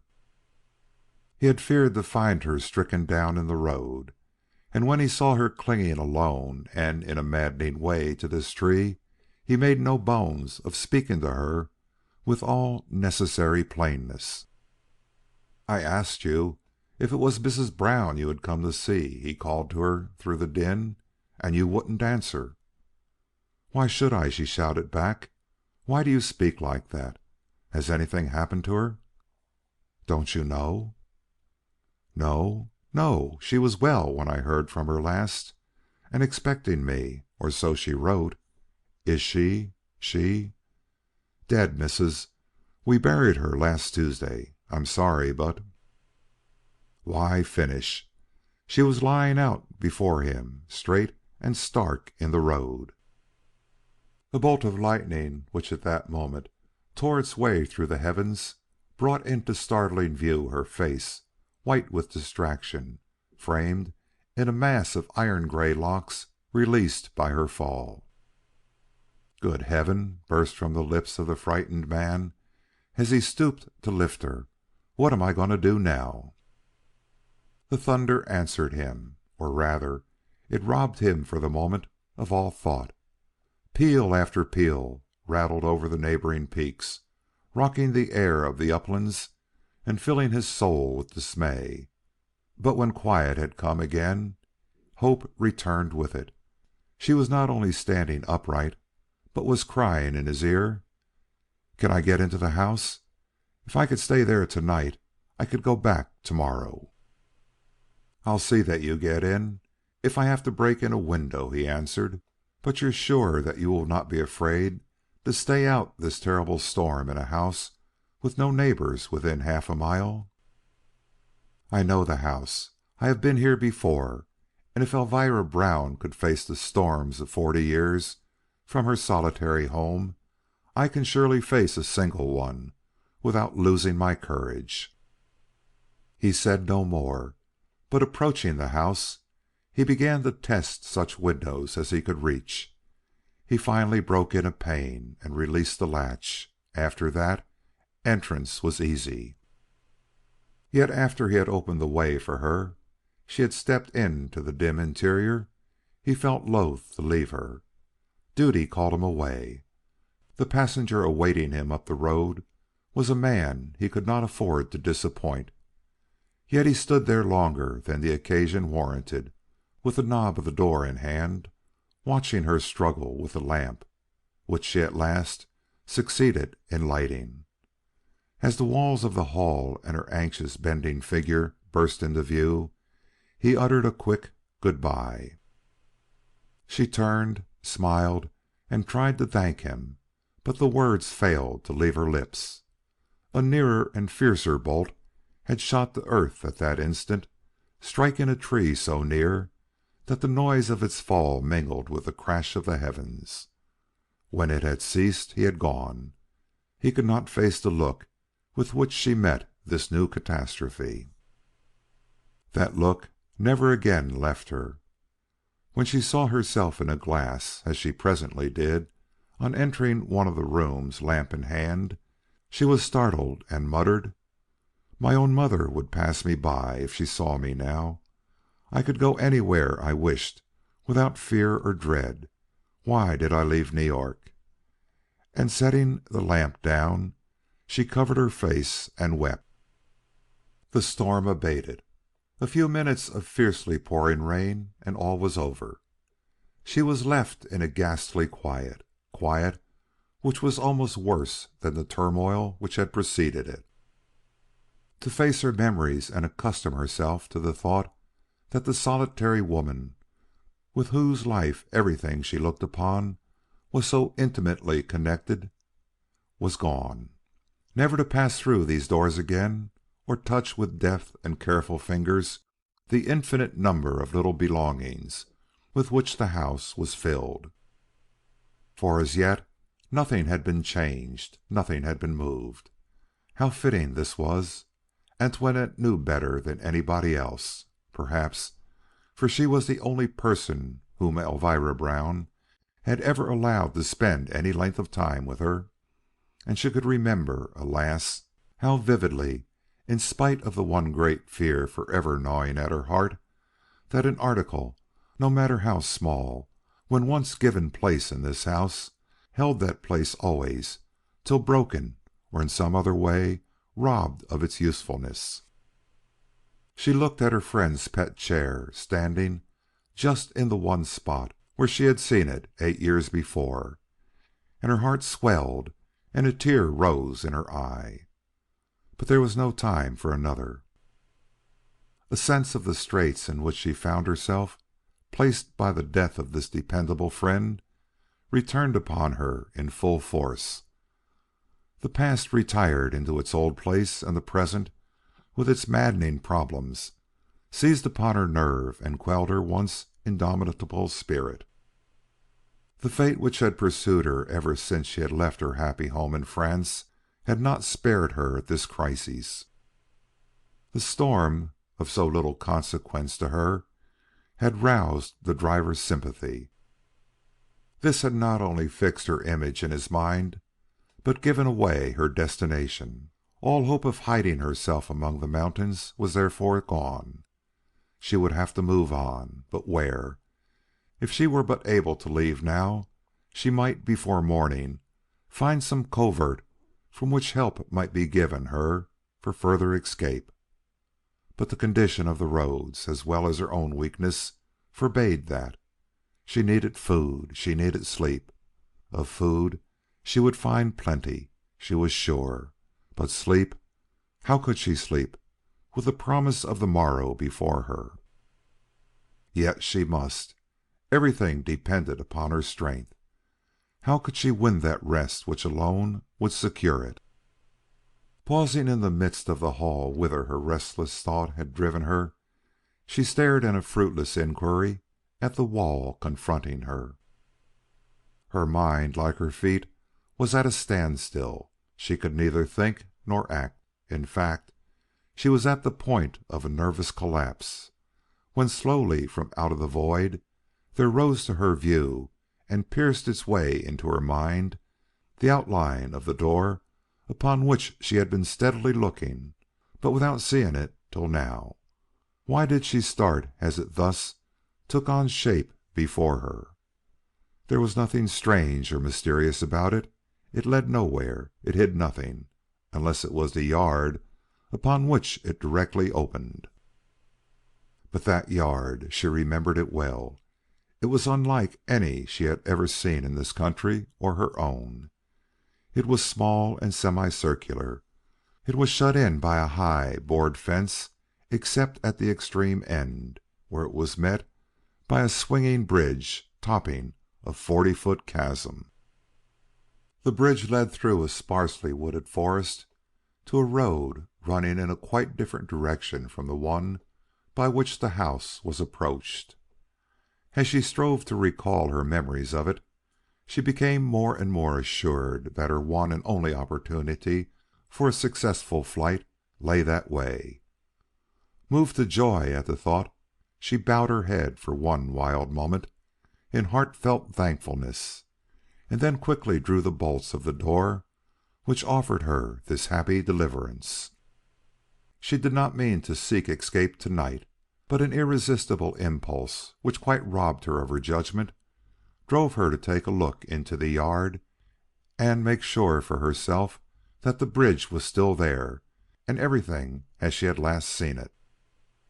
But when, with the help of the wind, she pulled open the heavy door and stood, throbbing under the force of the gale, on the shallow step outside, she found herself confronted by a darkness so hollow and so absolute that she felt as though she had stumbled into a pit. But instead of retreating, if only to procure a lantern, she took the one step down to the narrow walk which led through grass and flowers to the edge of the plateau from which the bridge extended. Would she be satisfied now? No. She must see the bridge, or if she could not see it, must feel it with foot or touch it with her hand. Once sure of its presence there, she would return, take off her clothing, and seek refreshment. But how was she to find her way in such absolute darkness, alone, with a dying tempest, now moaning in fitful gusts, now shrieking a last protest in her ear? She stood peering helplessly before her. Already her arms had gone out like those of a blind person loosed upon an unknown road. She was conscious of a great fear. All the solitude of her position had rushed upon her. She felt herself lost, forsaken, yet she had no idea of turning back. If she could but find some support, something upon which to lay her fingers. She thought of the fence, and her courage revived. If she could but reach and follow that. There were obstacles in her way. She was sure of this, for she remembered some of them, and Elvira no more changed her garden than her house. But with care she succeeded in getting around these, and soon knew by the lessened force of the wind that she was near, if not directly under, the high fence upon which she depended for guidance. A few bushes, another unexpected obstacle, followed by a bad stumble, separated her from the contact for which she had reached. Then, by a final effort, her fingers found the boards, and she went eagerly on, dragging herself through the wet without knowing it, and only stopping with a sense of shock when her hand, sliding from the boards, fell groping about in mid-air with nothing to grasp at. She had come to the end of the fence and was within a foot of the bridge, if the bridge was still there. But her fears on this score were few, and she felt about with hand and foot till the former struck the rail at her side, and the latter the narrow planking spanning the gorge. She hesitated now. Who would not? But the impulse which had led her thus far continued to urge her on. She stepped upon the bridge and proceeded to cross it, clinging to the rail with a feverish clutch, and feeling every board with her foot before venturing to trust her full weight upon it.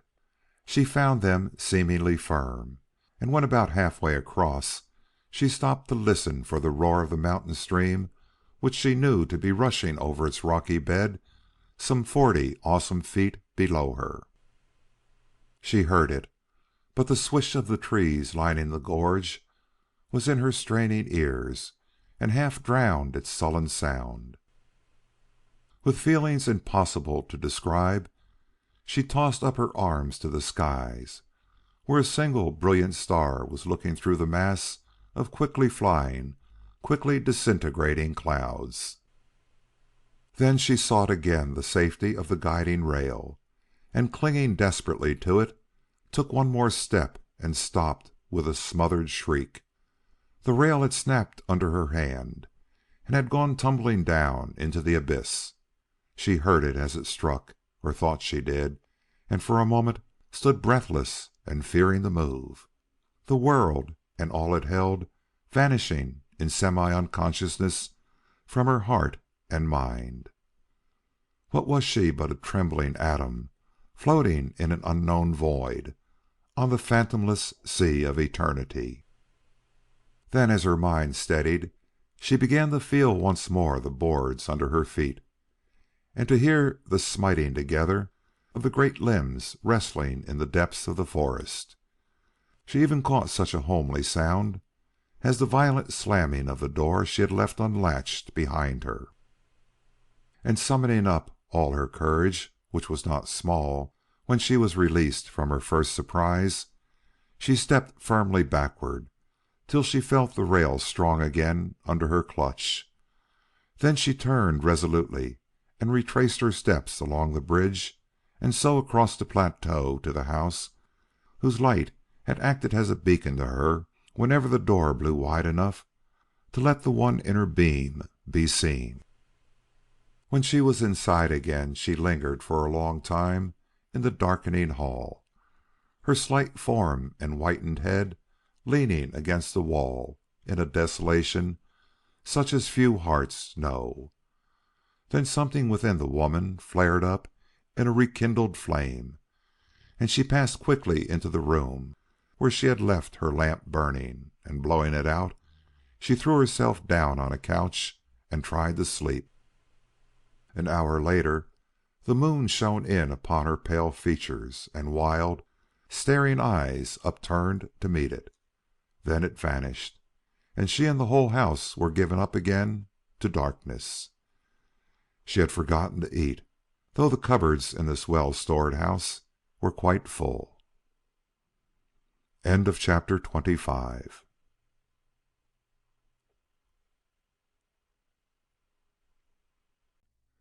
The face in the window.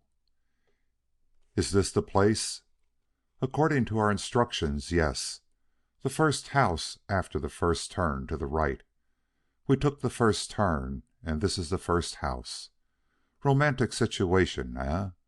But a bit lonesome for a city chap. Shall I help you down? While talking, Sweetwater, who was already in the road, held up his elbow to Mr. Gryce, who slowly descended. It was early morning, and the glory of the sunshine was everywhere misleading the eye from the ravages of the night before. Yet neither of these two men wore an air in keeping with the freshness of renewed life and the joyous aspect of exultant nature. There seemed to be an oppression upon them both, a hesitation not common to either, and to all appearance without cause. To end what he probably considered a weakness, Sweetwater approached the door, staring somewhat blankly from the flat front of the primitive old house whose privacy they were about to invade, and rapped on its weather-beaten panels, first gently and then with quick insistence. There was no response from within, no sound of movement, no token that he had been so much as heard. Sweetwater turned and consulted his companion before making another attempt. "It's early. Perhaps she's not up yet," rejoined the old detective as he painfully advanced. The storm of the preceding night had got into his bones. "I don't know. There's something uncanny about this silence. She ought to be here, but I'm afraid she isn't." Sweetwater rapped again, this time with decided vehemence. Suddenly, in one of the uncurtained windows, a face appeared. They saw it, and both drew a deep breath. The eyes were looking their way, but they were like ghosts' eyes, without sight or speculation in them. They simply looked.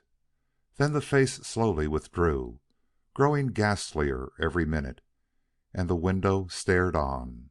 But the woman was gone. Yet the door did not open. "I hate to use force," objected Sweetwater. Before answering, Mr. Gryce stepped to one side and cast a glance around the corner of the house in the direction of the gorge opening in the rear. "There's something like a yard at the back," he announced, "but the fence which shut it in is so high and so protected by means of prickly underbrush that you would have difficulty in climbing it." "Just so at this end," called out Sweetwater, after a short run to the left. "If we get in at all," he remarked on coming back, "it will have to be by the window you see there, with one pane knocked out." "I don't like that. I don't like any of it. But we can't stay out here any longer. The looks of the woman herself forbid it. We shan't forget that hollow stare." "They said the woman who lived here was dead." "Yes, it's a bad business, Sweetwater. Rap once more, and then, if she doesn't come, throw up the window and climb in." Sweetwater did as he was bid, and meeting with no more response than before, thrust his hand through the hole made by the broken pane, and finding the window had been left unlocked, he pushed it up and entered. In another moment he appeared at the front door, where Mr. Gryce joined him, and together they took their first look at the small but surprisingly well furnished interior. The hall in which they stood was without staircase, and had many of the appointments of a room. Doors opened here and there along its length, and in the rear they saw a closed one evidently leading into the yard. There was no one within sight. One would have said that with the death and carrying out of the owner of this little dwelling, all life had departed from it. Yet these two men knew that life was there, and raising his voice, Mr. Gryce called out in the least alarming way possible, "Madame Duclos," following this utterance of her name with an apology for the intrusion and a prayer for 1 minute's interview. Silence was his answer. No stir anywhere. Apprehensive of they knew not what, the two detectives started simultaneously, one for the door on their right and the other for that on the left. When they met again in the ill-lighted hall, Mr. Gryce was shaking his head, but Sweetwater had lifted a beckoning finger. Unconsciously moderating his step, Mr. Gryce followed him through one room to the door of another, which he saw standing partly open. Through the crack thus made between the hinges, they could get a very fair glimpse of what was going on inside. They saw a bed, and a woman kneeling beside this bed, her eyes upraised in prayer. The look which had awed them at the window was gone, and in its place was one so high and so full of religious faith that for an instant they were conscious of the reversal of all their ideas. But only for an instant, for while they waited, hesitating to break in upon her evidently sincere devotions, she started to her feet, and with a half insane look about her, disappeared from their view in the direction of the hall. Sweetwater was after her in a twinkling, but by the time he and Mr. Gryce, each going his separate way, had themselves reached the hall, it was to see the end door, the one giving upon the plateau, closing behind her. "Madame!" called out Sweetwater, bounding briskly in her wake. Mr. Gryce said nothing, but approached with hastening steps the door which Sweetwater had left open behind him, and took a quick survey of the fenced-in plateau, the bridge, and the towering trees beyond, toward which she seemed to be making. "She cannot escape," was his ready conclusion, and he shouted to Sweetwater to go easy. Sweetwater, who was in the act of setting foot upon the bridge down which she was running, slacked up at this command and presently stopped, for she had stopped herself and was looking back from a spot about halfway across, with the air of one willing at last to hear what they had to say. "Who are you?" she cried, "and what do you want of me?" "Are you not Madame Duclos?" "Yes, I am Antoinette Duclos." "Then you must know why you are wanted by the police authorities in New York. Your daughter—" Her hand went up. "I've nothing to say, nothing. Will you take that for your answer and let me go?" "Alas, madam, we cannot," spoke up Mr. Gryce in his calm, benevolent way. "Miss Duclos' death was of a nature demanding an inquest. Your testimony, hard as it may be for you to give, is necessary for a righteous verdict. That is all we want." "It is too much!" she cried, and with a quick glance upward, she took another step or two along the bridge till she had reached the broken rail, and before Sweetwater, in his dismay, could more than give a horrified bound in her direction, she had made the fatal leap, and was gone from their sight into the gorge below. End of Chapter 26. End of Book 3.